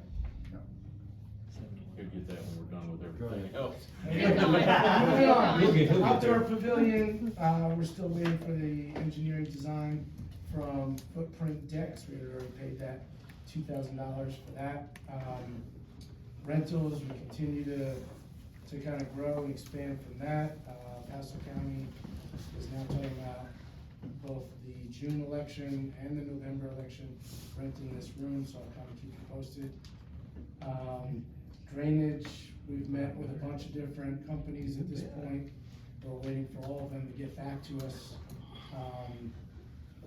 I kinda had a plan of attack, so we looked into, contacted, Chief Harwick, see if we can do like a controlled burn, and then use it as a training opportunity for them. That was kind of my sales pitch. They were not going for that. I think their big thing is just it's bad PR to do any types of burns at this point. So, anyway, with all that said, and again, we're waiting for price quotes from all those different companies. But I think if we can do some of this stuff with our summer crew, right, if we can get four, that's if we can get 4 college or high school kids to join us like we have in the past. We also have a company like Labor Ready or those types of companies. We've reached out to all of them. The most expensive was $25 an hour. That's why I put that there. We have some money in our drainage budget already. So my first thought was maybe take that money as the summer approaches, use it with Labor Ready, and see how far we get as far as digging out, or not digging out, trimming out those trenches, not do the big major projects yet, right, like Bennett Pond or Safeway Pond or those types of things. Kind of see how far we can get with 30,000 and some guys down there with weed trimmers and that type of thing. You can, the number 2 there, hire a company to redig the trench by that firehouse. What are we calling that? I just couldn't come behind the fire. Along Stapleton Road. Off Stapleton Road. That whole thing is filled in, and the water kind of gets up into those people's property and that type of thing. So that I think would be priority 2. So again, depending on the price quote, I'll just make up a number. If that was 100,000, try to look for that money, that would be priority 2. Bennett Pond being 3, although every company that kind of drives there knows that that one's gonna be a substantial price tag on that one. And kind of see where we are, kind of piece this together as the prices. I'm not sure really what to say on this. This is kind of falling in my lap, and we're meeting with these companies. I'm kind of learning as this read through the binder that was found, and nothing's been done. And so we have to do something. So that's kind of my game plan. I like the plan. If somebody so- has something else. Don't we have a, not a front end loader, but don't we have a backhoe and a skid steer here? Do we have operators be able to do that? Well, so here's the thing, is that we're gonna have an issue coming up later in the meeting that's gonna affect us how the summer goes along. Okay. So finding people to run this stuff is gonna be a problem. So I think, what I got in my budget, 40,000 under drainage? I think it's 50. Okay, so it's not gonna go very far. You haven't actually asked me to use that yet. I wasn't, I'm just taking, I just told you to take in 30,000. I see it from my front driveway where we have our backhoe, so I just kinda. I mean, bottom line Okay, is, no. we've gotta start somewhere, Right, and it sounds like you guys are putting together a plan to do that. we're trying, I As think long as stuff's we gonna can be show that down. we've got a But plan for and we're right moving. now, like- we need to use the money we have, and just start working towards it, working. Alright, so if you guys are okay with that, I wanted to kind of reach out to a Labor Ready and say, hey, okay, send us 4 guys, send us 6 guys, Skilled guys. skilled guys, They okay. need to be supervised, Supposedly, That was- there's background checks, right, supposedly. all that type of stuff, and, The supervision is that, and we have to cover out, so make sure that Labor Ready shows their insurance, what they have for them. okay. So if they get hurt, you're paying them, and they're Right. I paying. believe all that insurance. stuff, So, we can get pretty Not easy. the running, But I'd also say, this way. you can have the people, but like one of our people, if we're running our own equipment, we run it. Okay, Yeah, There's only a handful of us in the district that can use that equipment, but Right. we should be the ones to do it in case we screw up. That's not on someone else. Kind of that whole Yeah, liability certifications, right, piece. No, I get it. is in there, folks. I get it. Except you have governmental immunity. I think it's a great idea, but if you're trying to get, like some I know summer we do, but seasonal I'm kids, tested. are they gonna come with skills on how to Not redirect trend? No, and I'm being, like, are they gonna have skills like, hey, I want this now No, over so- here? No, so my idea for those types of kids would be more of send them into like where we have the riprap. And you're weed whacking all of that stuff down, like, and not really, they don't have to think, Shoveling, it's basically, Okay. hey, yeah. go spend the entire next week Yeah. weed whacking right there. What's That your- type of thought process. What's the for those employment types age of for kids. Colorado? How old do they have to be? 16, I 16. think. 16? So, Interesting. unless someone has a different idea, I'm all ears. It's No. probably gonna It's a be our huge project. best way to attack it right now, until we sort out the many other things we have going on. We need to show some type of effort towards. That's kind of my thought process, right? Show the Sure. county and Is there any, I know that there's some Colorado programs for labor employment for construction and things like that. And something to dig into, I think it was a Hickenlooper program, right? I don't know if there's any funding for, or those type of schools to have those guys come out and actually work on a project they could get school credit for. Might be a thought about that. Let's look into it. Let's see if we can dig into something like that. Yeah, you got, in, the trade school down there has landscaping, some different avenues that they can go. I mean, Pikes Peak Community College has got a landscaping program, I'm trying to think of who else has got, so we could look at trade services for that, especially for on-the-ground stuff, and then, folks who are trying to get certified on machinery, backhoe work, right, heavy machinery operators, just drag somebody off the street and say, hey, we're gonna teach you, and you gotta get qualified and certified for that, so we may be able to team up with somebody that, is actually training and education to be able to use our machinery to do that, and then instruct on it, maybe, just a thought. So, while I'll be out there watching them. Don't mess with the trash. Right now, there's only, what, 4 of us that can run that stuff, so. Yeah. And half of them is us. And 2 of us are sitting in the office all day, so. Yeah. So then, are you guys working towards other people getting certified? Gotcha, I understand. Yeah. Okay. So Anyway, how- already so- knew the answer to that. Okay. I just got a question for Chad. On that drainage there, did you see those emails I sent you? On some yes, of the the price, grants? yeah. Not to steal any of Jed's thunder, this is gonna come down on us anyway. Colorado Springs already has their stormwater enterprise development. They have already got their permit with the state. There's only 5 permits in the state. That would be City of Denver, Arvada, Longmont, Fort Collins. So they all have this criteria that they have to follow with anything that's a watershed, including streams, ponds, and everything that would fit for water qualities. So that water's leaving from one entity to another entity that can end up to the downstream as clean as possible. So there's a lot more to the puzzle here, and if we don't get ahead of this, we may be forced to do something that we may not be prepared to take on. Understand. Is that something that engineering can help with as well, or is that, something we utilize JDS for? Possibly. Some ideas around it too. I think putting together a plan would be a great deal to figure out ahead of time, especially when it comes to watershed too. Okay. Alright, keep running along. Last thing for me, utility vehicles. shot you all the different price quotes that we have gotten in. Carter and I were talking this past week. I've reached out to, Front Range Kubota for the RTV 520, which they're listing at 18,000 and change, to see what our trade-in value would be for the one we have right now. They were supposed to have that today, but I didn't get it today. And then also a multi-purchase discount, so if we were to buy two, could they bring that number down? With that said, we have 30,000 budgeted for it.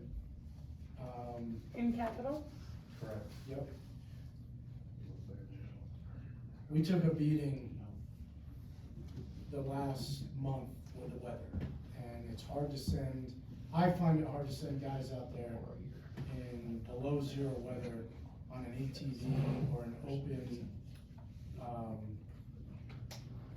utility vehicle and do these trails and these sidewalks,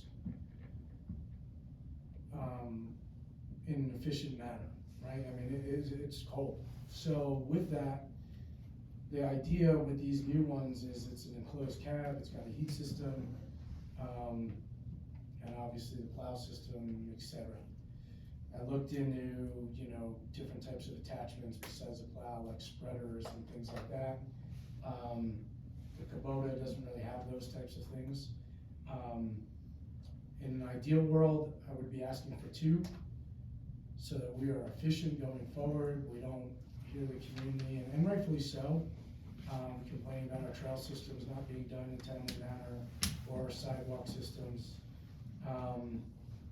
So I'm throwing that concept out there. We have 30 allotted for it. Again, I was kind of hoping to have a final number today as far as, hey, if we had bought two, they would only be, whatever, 15 or 18 or 16 or whatever, but I don't have that final number for you. So with that said, I'm kind of throwing it at you guys to make that decision. Do you like the concept of sticking with one for now? We'll be under budget, under capital budget for that, or pushing the limit a little bit and trying to get a second one and being really efficient going forward. The summer months is where we get a lot of use out of those, hauling stuff all over the place, especially if we can get summer help. So if you're gonna get two, are you gonna trade the ATV in also? Is that 570 small enough to do sidewalks? So that's the one we use right now for the sidewalks, right? Is the ATV? Yeah, we send Is the- one guy out on that and one guy out on the. Is the 570 that you're, isn't that what you said, Kubota 570 or whatever? 520. 520. Is that small enough to Yeah, do 16-inch sidewalks? blade, yep. We could So do that. then you wouldn't have to worry about sending a kid out on an ATV to do Yeah, it. that would be the end of that, yep. Then you could trade in the ATV, cause what We else could do do you that use it also. for? The ATV is the one that needs new transmission? No. No, the Gator does. So I guess my thing would be twofold. So the ATV's paid for, you have the Gator. If you bought one new machine and repaired the Gator, So we you would guys still have be that? under budget. That price quote was 5,400, or it's in that packet I gave you. The To thing you have repair to think about with that Gator is it's a 2006, has never been maintained, it has only been taken in when it's broken, it needs a transmission, you don't know how many other thousands of dollars they can say is wrong with that thing. So, It's that catch-22, right? How much do you put into How much? your did you- car that's old and paid for? Did you send pictures out to Joe to see how much they would give us for it? Just to Yeah, sell it we to them? sent everything to them, so. And the hours on it, the hours meter, that's what the big thing they were asking for, so. I'd be interested in doing what Troy says, Okay. fix it. I mean, I have some that are as old as that Gator and they run just fine in the summertime. So if it's going but in have for they a been training, maintained, have they had oil changes, have they had? since I've owned them, yes, Here- prior to here- the here's owners, why I I say don't that. know. This house, Like I said, I'm not open for. I don't know. But here's why I say that, because, so you're looking at, so we spend 5,500 to fix that Gator, Mhm. and then we buy a new one. And then we use them both this summer. And and then we build up more money for capital improvement or another purchase of another one in the future. Yep. Now that we have been able to put some maintenance into that gator, it's gonna be worth more to sell or trade after we've repaired it than it is right now. I mean, right now, we're gonna get probably, at the most, he'll probably give us is 4,500, I would say, be the quote for it, probably. I think you're crazy, I think it would be less than that, but, no. No, cause those things used, I mean, they get 10 grand for them all day. So he's gonna split the difference. Okay. He'll stick a tranny and he'll do this cost. Right. Yeah. I mean, his cost is not 5475. Yeah. So I just think the smart move is to buy one right now, repair the gator we have, and still keep the ATV, because one, we're keeping the ability to be able to multitask people and spread our people out a little more, to get more done in more efficient time frame. Cause right now with one machine, Yes. Well, I'd say running the capital expenditures on next year's program, for next year for budget is to add a second machine. Okay. You know, at that time, and then you've got that leftover that we could possibly roll into those funds. That'd be less of an ask for next year, especially with, some other things that are coming out expenses looming. So you'd have that leftover capital, if you will. So we spend 16 on the unit now, you got 30 for budget, leaves you roughly 14, you know. It's about 19 for the, Okay, so it leaves you 10. Yep. Right, so leaves you 10,000 towards another unit. You know, you only ask for 6,000 on budget for next year to be able to compensate for another machine. And then we can actually teach our people how to actually maintain and change oil. You know, things like that, which is not your fault by any means, you know, you weren't here at that time, so.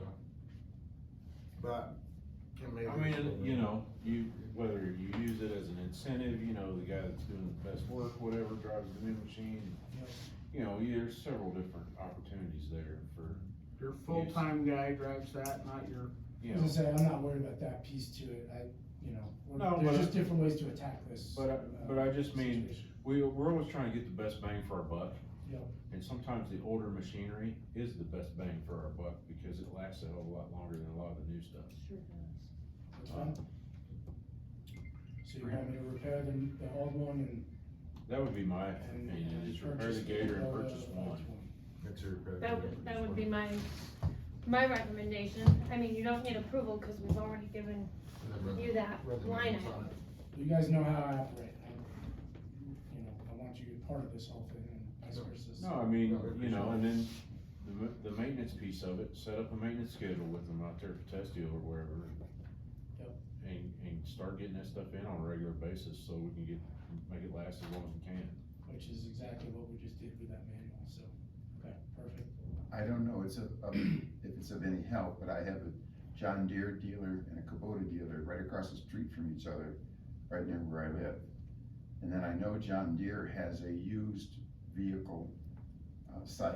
I bought a tractor off it and very pleased with it, so they have used equipment. Ask Joe about that too, because they also have a dealership up in Parker. And so there's a possibility to maybe sneak in a used one. Okay. The Potential Brothers is not accessible here? They are, they're No, they're the ones. right we're here at dealing Space with. Village. Joe Connor's the main salesman out there, but you know, Tell Joe you're gonna call up to Denver and get some pricing. tell him it's for me. the one You recommendation guys I have would free make. time to call me? You want me to call him tomorrow? I'll stop by and talk to him tomorrow. I'm joking. I bought 3 You tractors know, off the the guy. John Deere so- prices were obviously more, you saw the packets. And I know you kinda get locked into only using John Deere to repair your stuff, so I'm kinda hesitant to purchase another John Deere, to be really honest with you. It's hard to beat John Deere Kubota with hydrostat transmissions. It's very hard to beat that, so. One recommendation I would Well, I make agree. is take it out Well, there, have them go through it, and see what else they While say it's is there to wrong, take care of everything. that needs to be fixed, and get the total amount. He has the serial number and everything off of it Yeah, already. he's got everything. I'll stop by there tomorrow, Cool. talk to him. Let me know what he says. I think that was it for me. He'll say, we can make you a great deal. That's what he's gonna say. Good luck. Alright. Anything else for me? That was only an hour. Just Wally Yeah, and what JD happened to my interrupted. clock? I had a clock, there was a clock where I could, Way in the back where I now. could Yeah, gauge we can't everything see up it here. now. Now I'm constantly looking at my watch going, what time is it? Jet's running us way long. You should talk to the Park and Rec director. I know. He moves that stuff around. This is on purpose. It's like, man, everyone's ready. Vegas, we don't want you to know what time it is, That's or I'll right. get out of here. Alright, Okay. we are on to the water report, and JD, enlighten us. We had a few things that happened since the last board meeting. One of the main items, the first one there was a main break there at the Headworks building. It had frozen inside and broke under the floor. And that was, discovered in 123 to 22. And that was discovered on a, on-call staff when they were doing their rounds of check on the weekend. And so when the weather was permitted, when it was a little bit warmer, we can dig and repair and have equipment that can run in cold weathers. Wastewater and water staff had dug up the line and replaced it with a new service line. And then we installed a meter and RPZ into the building, so everything comes up through the floor and onto a wall. And then everything else can be serviced from there. So that's, Wally and I participated in that one. Let's see here, 131, a new fire hydrant there at Liberty Tree Academy was hit, and a manhole ring and cover was destroyed from the speeding truck. That was going down Eastonville about 89 miles an hour according to the police report, paraphrasing. A new hydrant was ordered, and we're looking at a few estimates at this time to install the new hydrant and then turn in the claim to the owner's insurance. We have a claim number from the El Paso County Sheriff from that. And pictures, there's pictures on the back there. Since Carter didn't get those in color, I think the You know how much color justice, copies cost? I think the justice could be done so much better.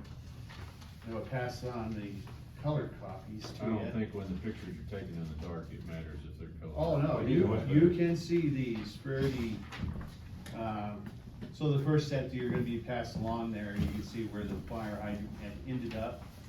It was about approximately 75 feet from its original location. The manhole, Liberty Tree, right? Yeah, Mhm. that was Liberty Tree. It's pretty impressive. Gosh, so you can imagine going that far. couldn't imagine going that See the damage that's done to that full-size truck. That was a brand new truck. Looks brand new. Yeah, it was a brand new truck, had temporary tags on it. Wow. You With must the have amount of caught- damage that little fire hydrant did. fast. I was gonna would say that fire hydrant probably caught him on the test drive, That I'm wasn't sure. just the fire hydrant, though, that was Nope, there's a lot more involved. There was a lot more. guardrail The and. guardrail, the kid pile, rails right there for the drainage. Is that a dually? No. Was it an adult? Don't know. I can't see because the color. Well, you're gonna get the copies color aren't The second set, we'll explain the second set of pictures. Let's start billing you guys for color copies. We're gonna be at 9% on the financials, colored copies. You know, I like the things, if I'm gonna present something, I'm gonna be professional. Hey, if you guys would go to digital copies, you can get all the color you want. Well, you could've just set up the machine to watch it on the wall. Slideshow? Slideshow. As far as plants is concerned, we had a plant there, FE1, it's behind us right now, was, since we put the new, lowered well down, LFH5, and put it online, we found that the water quality was a little different. Because the content of the water was, iron was a little higher than previously. Since that discovery, we had made a few adjustments in that filter plant, and until the iron is dissipated from that well for more use, then we'll readjust our operating procedures back to they were originally, to the original parameters. Now, the second fire hydrant is the one there, that was hit on 2/12/22. And I don't know if it was Chief Petersmont or, the other chief, I can't recall his name, but he called me. And Carway? I don't think it's Carway, doesn't sound familiar, don't ring a bell. But anyway, we reported that the fire hydrant in front of the fire station had been hit, and an assessment was made, and that the fire hydrant was beyond repair, so a new one is ordered for that one as well. And as you can see, the, second set. So, Frame those, put them on his wall. Yeah, those are expensive. so the second set, of pictures there for the one that was hit in front of the fire, station.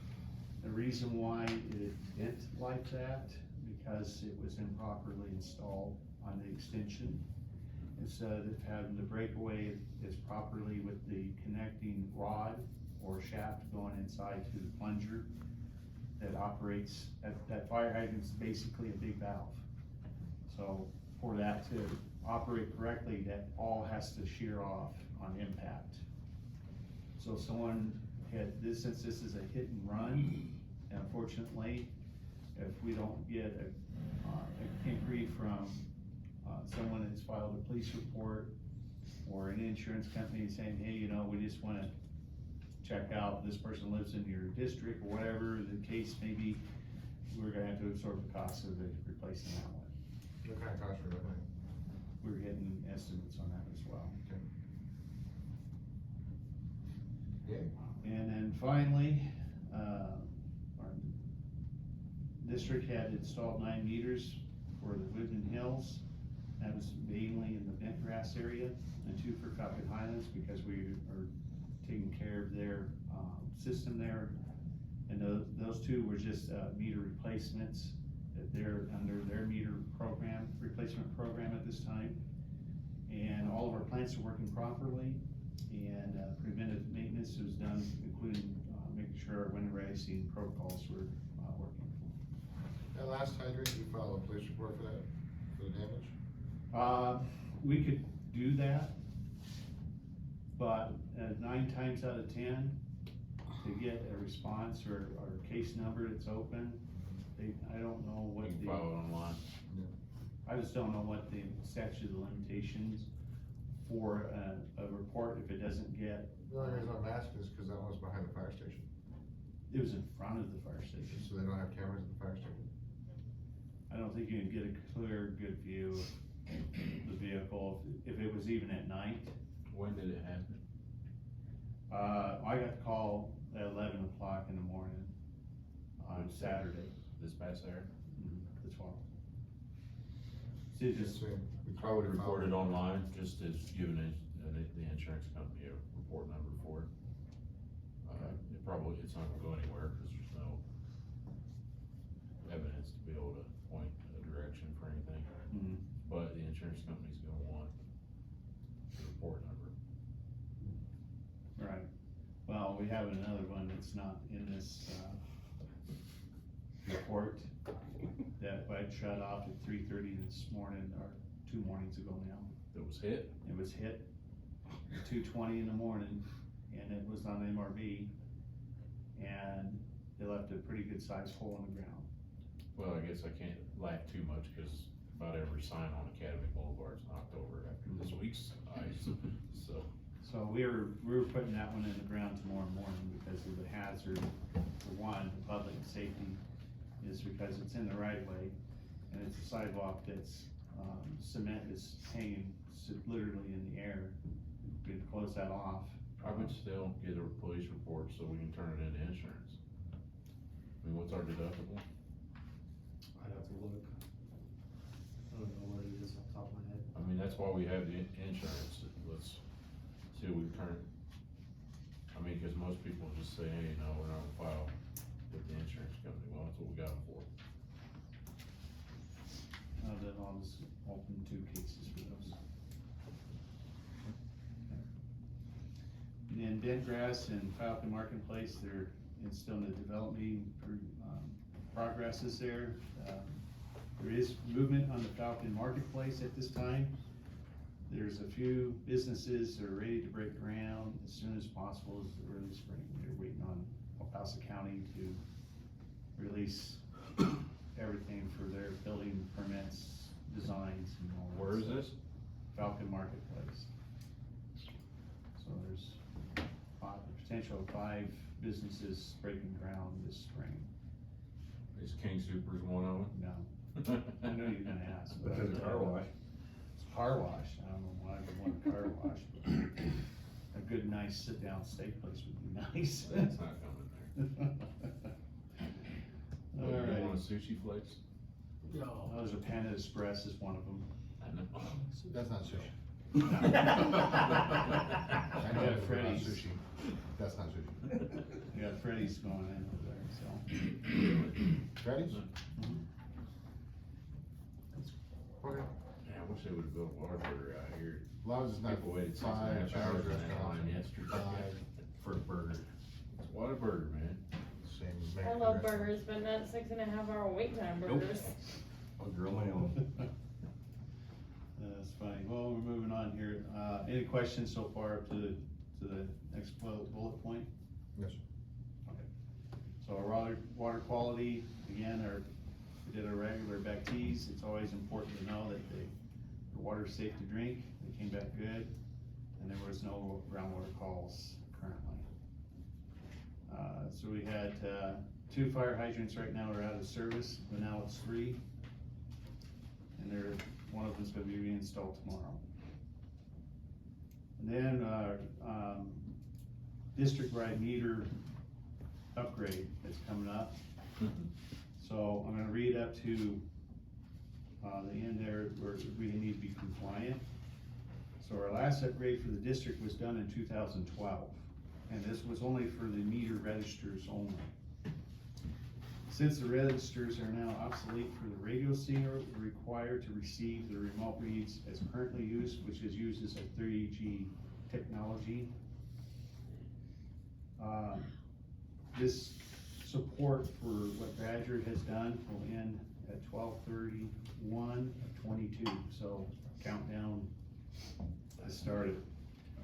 So in addition, the brass meter bodies that was installed in homes before 2015 will also need to be swapped out due to current regulations for the district to be compliant.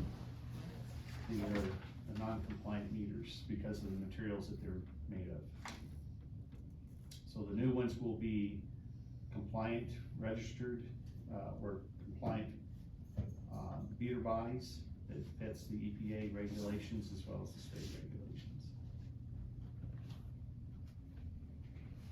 The new radios, you're currently broadcasting radio on 3G right now? Is that how it's working? The collectors, radios, everything on a 3G platform. All the collectors, we have 6 of them that's spread out in the district. All 6 of them are obsolete. They had announced on the news this morning that, all those programs are killing it. They're looking to extend it 1 more year, but just to meet compliance, but they said 3G is dead. So, it's kinda interesting that you're timing on this at the same time that I actually watched the news this morning. So, I've seen those articles. This was, given to me after, former person that was in charge. So that's when I learned about some of this stuff. awesome. So what's the plan? The installation part of it will need to be discussed in an executive session. Okay. Perfect. And I don't have anything more unless you have any other questions. How many fire hydrants do we normally keep in stock? And on average, how many get hit? a year? We're looking to get a multi-discount. Do we let the fire department know when we have Yes. fire hydrants down, Yes, so that they they can mark do, it? they do Okay. have we call them right after one is put out of service. They bring their own tank of water instead of watching, get on location and watch it burn. So. This is, Have we heard anything additional? We had some gentlemen in here a couple months ago speaking to the issues with the, Danny and them, on that cul-de-sac. Watusi? Yeah, Yeah, Watusi. Watusi. Have we heard anything else from them at all I haven't since the heard last? anything. No. Okay.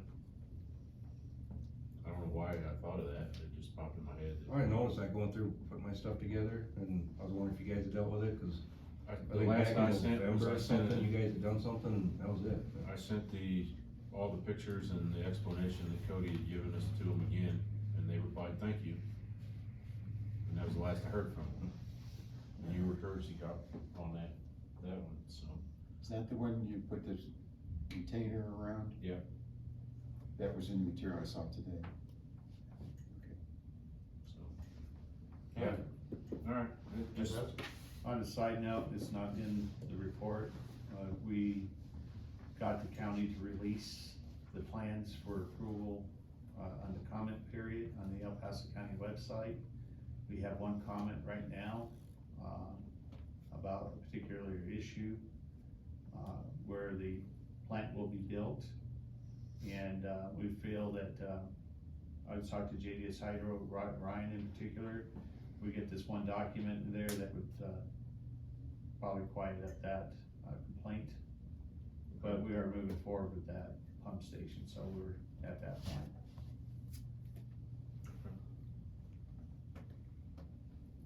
Your neighbors isn't happy? One of your neighbors not happy? Not that I'm aware of, but I don't know, I'd have to. But it is a neighbor that's not happy. I have a neighbor that's not happy for sure, but we'll discuss it. okay, Well, it's not the neighbor that, these two different neighbors. Not that neighbor. We'll talk anyway. alright, thanks, appreciate it, JD. Thank you. Let's get some extra fire hydrants. Wally. What you got, buddy? Alright, everyone else is taking half my stuff here. So, Terry already talked about the land acquisition is complete. JD talked about we repaired the water line under the Headworks building. Previously it was not metered, so, and did have a backflow on it, so now we can actually measure how much water is going in there. We've never been able to do that, so. Actually, had an RPZ on there, but it wasn't where it needed to be. No, okay. Anyhow. So, still continuing, with 5-star automation on the skate upgrade. They've been testing some of the wastewater alarms, which they were kind enough to do at 12:30 this morning, which is pretty nice. You got more cap over there? Mm-hmm. Question on that, you know, skid upgrades, you guys are still running separate from IT and all that stuff too, right? So they're doing their own server, all that stuff separately, correct? They don't need anything from your IT department? All we had to do was, release an email. There'd be a fully functional email for receiving and sending information. Okay, and did you guys bring that offline, because I know that you got old SCADA equipment still running on the old server for data transmission, is that still the case? Cause I was told that that was moved, that relay was moved. It's still working. It still works, but is that relay on the current server in the office? I know you've been working with that. It's been moved. It's been moved, so, Yeah, that okay. was what we talked about months ago, where you guys were having issues with access. Right. That's what he's referring to. Yeah, which we still do, but, It's still on access issues? so right now there's only One, 2 units. So my computer and the on-call yeah. phone are the only 2 that can access SCADA. Yours can't? I am taking the, laptop home. So then on that, the 5-star automation system, are they building that in blocks? So Are they yeah, it's in gotta be sections? piecemeal together, cause they gotta go to each individual plant, download Right. the programs, get everything they need to, Okay, and their ETA is to be done by the end of this year? I think so, yeah. Okay. So they started with my plant, cause it's new enough, the program was right there. I think yours, they gotta go back, get some programming stuff from companies and, Well, we got that, minimized. okay. Okay, and then how does that affect future upgrade? Is that included? It's all part of the, Okay. Yeah. Alright, thanks. so let's see, like Jed said, working with him on the stormwater drainage, trying to figure out what to do with that. Met with Frazee Construction, some quality control issues and over in Bentgrass, I think right now there's, they're looking at maybe 8 or 9 sewer service connections we're probably gonna make them dig up and redo. They weren't done properly. They're not gonna like it, but it protects us down the road. Aren't those inspected before they're buried? They are, and then, but once you start compacting everything, they fill everything up, they went through, paved everything, and then Freezy ran their camera down to do a final inspection, and that's when we found, somewhere in the final processes, some services got moved, weren't driven home all the way. So under high water year, there's a chance for infiltration, which the new plant can't afford to have, so. Our stance is it's not rocket science, you put pipe together, been doing it for years. Dig it up, do it right, so. January DMR is complete, 2021 biosolids report is complete and submitted. Gave notice to Waterbury to provide proof of funds, talk about that later. Daniel posted a collections position.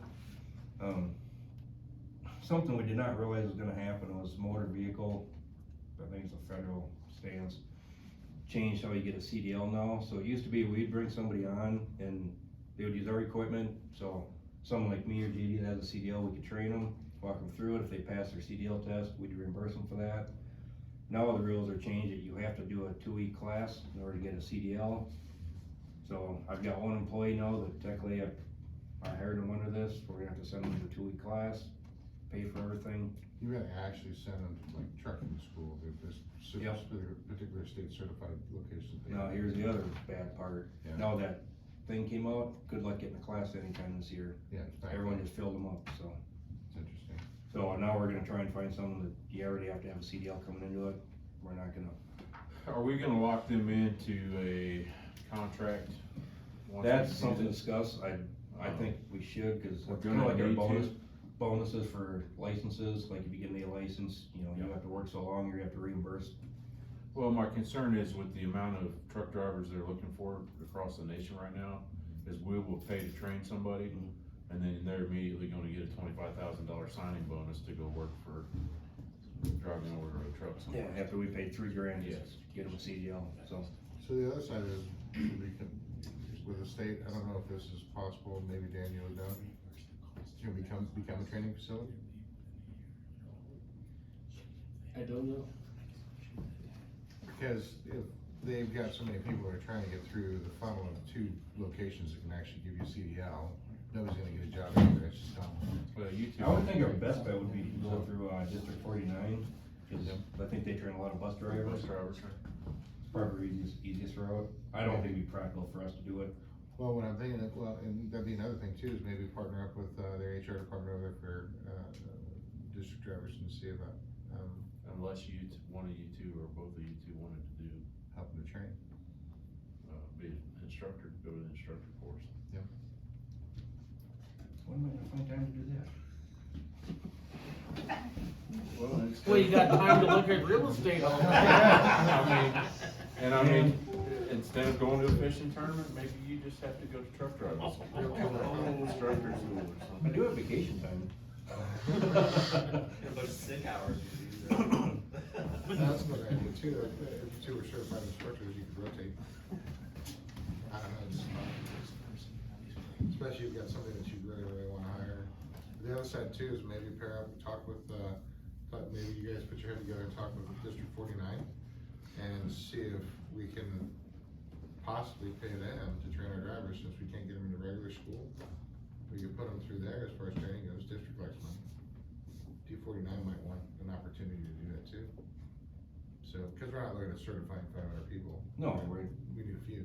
just right? one person, So, well, hopefully only one. do that or go there and start standing outside with those billboard signs and hiring the bus drivers, you know? But I would definitely look at putting them on a contract for a period of time if we're gonna pay for that certification. Again, we're gonna, not only are we paying $2 to $3 grand for them to go to school, they're also gonna be not doing anything for the district for 2 weeks, cause they're in school, so it's a huge investment on our part.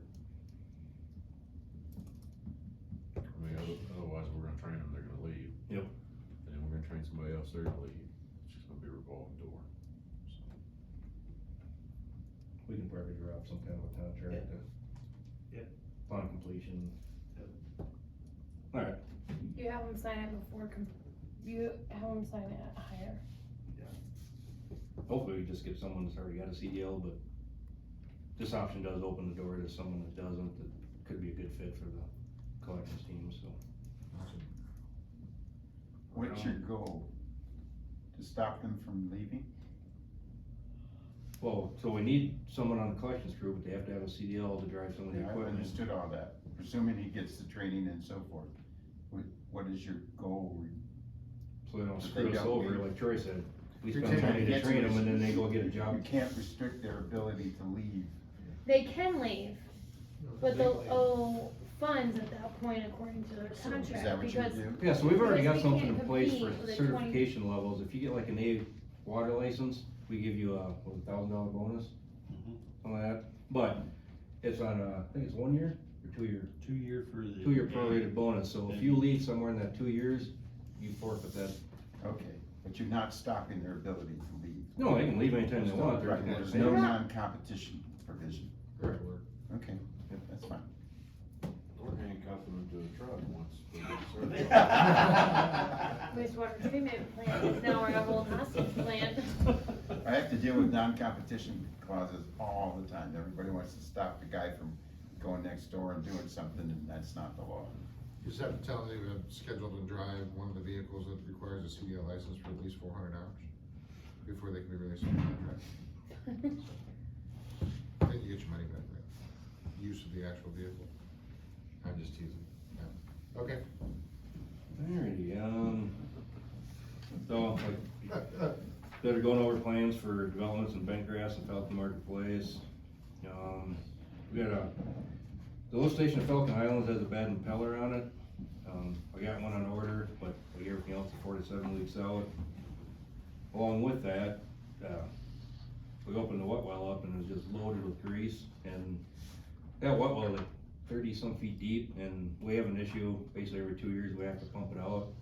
I honestly don't know when the last time it was pumped out, so, last week and a half ago, Reliable came out, pumped it out, cleaned it out. I'm glad we did, cause I didn't have any pictures like you, but they found a section of rope, chain, found a part of a megalog. There's a ton of crap that's stuck in the intake of one of the pumps. So, with that, there's only one way that can get in there, and you guys remember, back when Falcon Highlands was supposed to be built out, there's a lot of infrastructure sitting out in that field for sewer. And I remember my first year here, we spent a lot of time taking dirt and covering manholes, cause people were dumping crap in them. So once it gets nice out, we're gonna have to find the plans, and see if those have been dug up, if people are dumping stuff in there. That's the only way something like that could Is come it legal through. to weld those shut like they do in New York? Okay. Good, until you go to maintain it. Well, I mean, it's Is just. that hooked up over to the campground now? Is all that sewer hooked up over to the campground now? Mm-hmm. But that ain't coming through a 2-inch. If it does, I'll let you see what the pumps look like. So, that's cleaned out, we got, like I say, new impeller coming. We have, actually, someone previous did buy a new motor for there, so when that impeller comes in, we're just gonna put on the new motor, drop it down, take the old one in, get it rebuilt. This way we back up. The old vac truck is still for sale. I had a couple people look at it. Seems like some smaller districts are interested, but they want trucks that are old enough that they don't have the regeneration mode on them. This one does have it, so it's kind of been a deterrent. But I think we have a price right, just. Well, once they run out of options, they'll come back for that one. There's Yeah. not a ton of them out there right now. No, especially, and ours is actually in really good shape, got low hours, low miles, so it'll happen. With the fancy new one next to it. Well, then everyone's gonna look at that one. Should have, you just tell them how much the new one costs. They're like, yeah, I think that one looks pretty good. The 2021 annual stormwater report for the wastewater plant's been submitted, which is kind of an odd thing because we have a non-exclusion agreement. but we still have to file a report every year.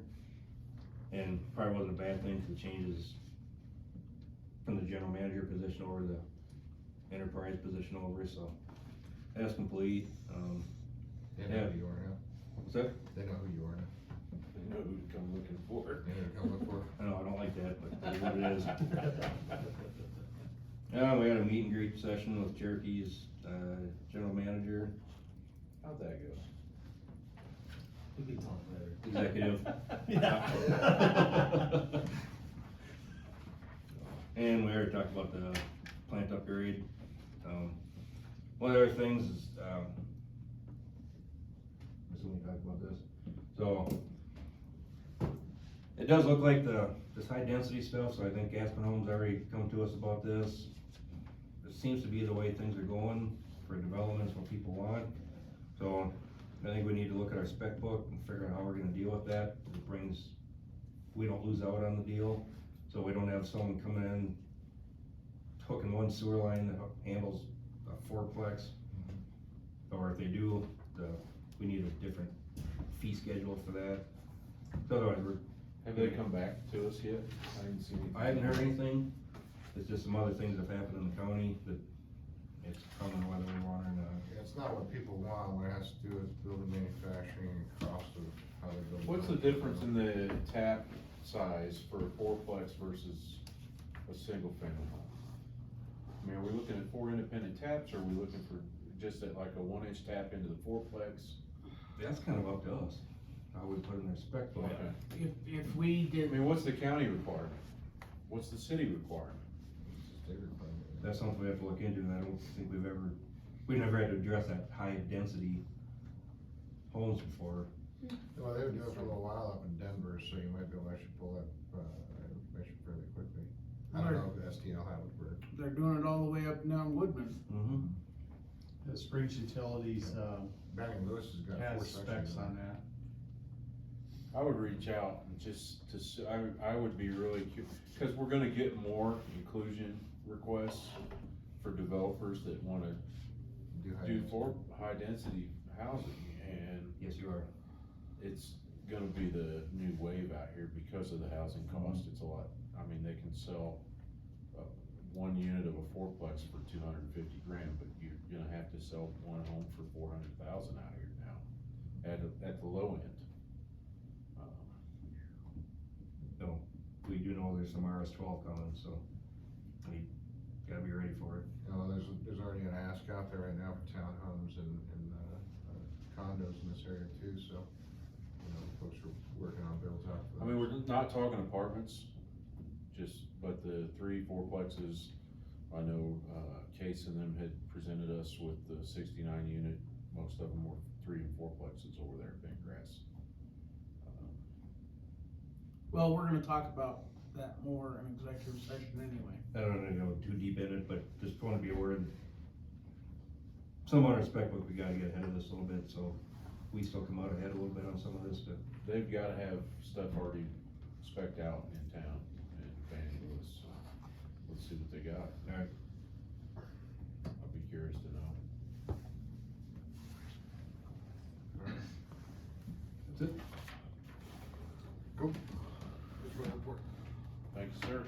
You two together took up half the town of Jed. Let's go to the video too. Well, will it be in color or black and white? All right, let's go to, item 17, items unfinished from the previous meeting. I have one thing. Did we ever get anywhere with figuring out Hammer's drainage contract? I don't even know whose that is. Actually, I don't think. Cause I they're- think we did. They're charging, right? Yeah, we can get out of That was the one that expired. Yeah, it It expired. actually, yeah. So it's month to month at this point, Or quarterly. quarterly, sorry. Yep. Yeah. But so it expired at the end of January 31st Yeah. of 2021. Right, so we can look into other options at this point, or we can just continue status quo. Were they doing I anything think the for us? question was, is what were they doing? So that was the $1 million question, and that's, So supposedly, they were once they recorded, they would hop on a four-wheeler, ride our trails, and see what needed to be done with our drainage system, and then they would make recommendations to the general manager on what was needed to keep I'll do things in that for you place. right Are there any, I was gonna say, are can there I any sign of up? those reports in that maintenance book? I didn't see anything from Hammers. You just gotta let me use the new heating digger. The last report that I found was done in July, 2020. And that was done by a previous employee. And I'm pretty sure our folks are capable of driving the trail and seeing what needs to be done at this point. Yeah, I think you guys have a good idea what needs to be done, right? At this point, yeah. And then I would say that contract can probably.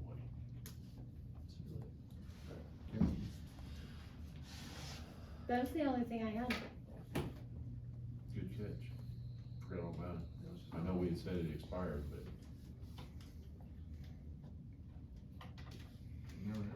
Alright, board follow-up on older items, item 18. Everything over hanging, Alright. Item 19, public comment regarding current board business not on the agenda. Do we have any public comment? Anybody called in, emailed in? The world is We content. accept Venmo, PayPal. Bitcoin. Get Mama Cleo up here, let's go to work. Alright, let's, I'll make a motion, we move to executive session for determining positions relative to matters that may be subject to negotiations under CRS 246402-4E, namely issues related to Paintbrush Hills and Four-Way Ranch. Second. Second by John, all in favor? Aye. Aye. We will now enter executive session. We good? Alright, we're now back in public session. Alright, we will move on to item 21 will be other business. First item in other business will be the contract to be, or the negotiations with Tyler ERP on combining our services and saving the community more money. I need a motion to. I'll make a, Motion. Go ahead, go ahead. I'm tired. I'll make a motion. you do it. Okay. I didn't even finish my sentence. I need a motion to approve moving forward with Tyler ERP in negotiations of a contract with them. I'll make a motion. Okay. Great job, John. Alright, got a motion from John to approve. I'll second. Got a second from Stacy. Any further discussion on it? Okay, all in favor? Aye. Alright, motion carries. Alright, we'll go to this one first. Do we need a motion on the install, or are you good? We're good, if you agree to what's there, So I'll lay it out real quick. The board was presented with 3 different options for installing new water meters in residences. The best option that the board felt was to stay within the budget and spend the money on incentive pay for our own in-house employees to conduct the installs instead of hiring a third-party company for a much higher expense to the community. That'll be 3,040 meters, $15 a meter, incentive pay for a total of $45,600. Still savings coming in under budget on that, so. If it's under budget, do we need to approve it? Cause we've already allocated the funds. We allocated the 900,000, so we don't need to improve it, we just need it on public record, that's the option we're going with. So we're Staying within budget on that. Staying within budget on that item. Alright, the third thing will be, Carter has been working with the bond attorney to refinance the district's bonds. The last bond finance was in 2016. We are engaged with Key Bank and our bond counsel, and the recommendation is to refinance now for a lower interest rate, which will overall, correct me if I'm wrong, save the district between now and 2030 or 40, is it 41 or 34? 2034 or 41? 34 for 34 one. for 34. CLP. So, 34 for the COP lease, and 2041 for a revenue bond amortization or refinance. So overall saving the district $19 million over that span. With that, the refinance, it will be contingent on approval of the service plan amendment, increasing the district's debt to $40 million on papers for the construction of the RO plant and expansion of the wastewater treatment facility. I'll entertain a motion to approve or disapprove refinance of the bonds. Motion to engage Key Bank in financing of the new bonds. Second. All right, I have a motion by Neil and a second by John. Any further discussion on that? Okay, all in favor? Aye. Any opposed? No. Okay, motion carries. Any other business? We're actually gonna get out of here 20 minutes quicker than we did last month. And that one was on Zoom. All right, can I get a motion for adjournment? Motion we adjourn. I'll second. And a second by Stacy. All in favor of adjournment? Aye. Aye. Adjourn.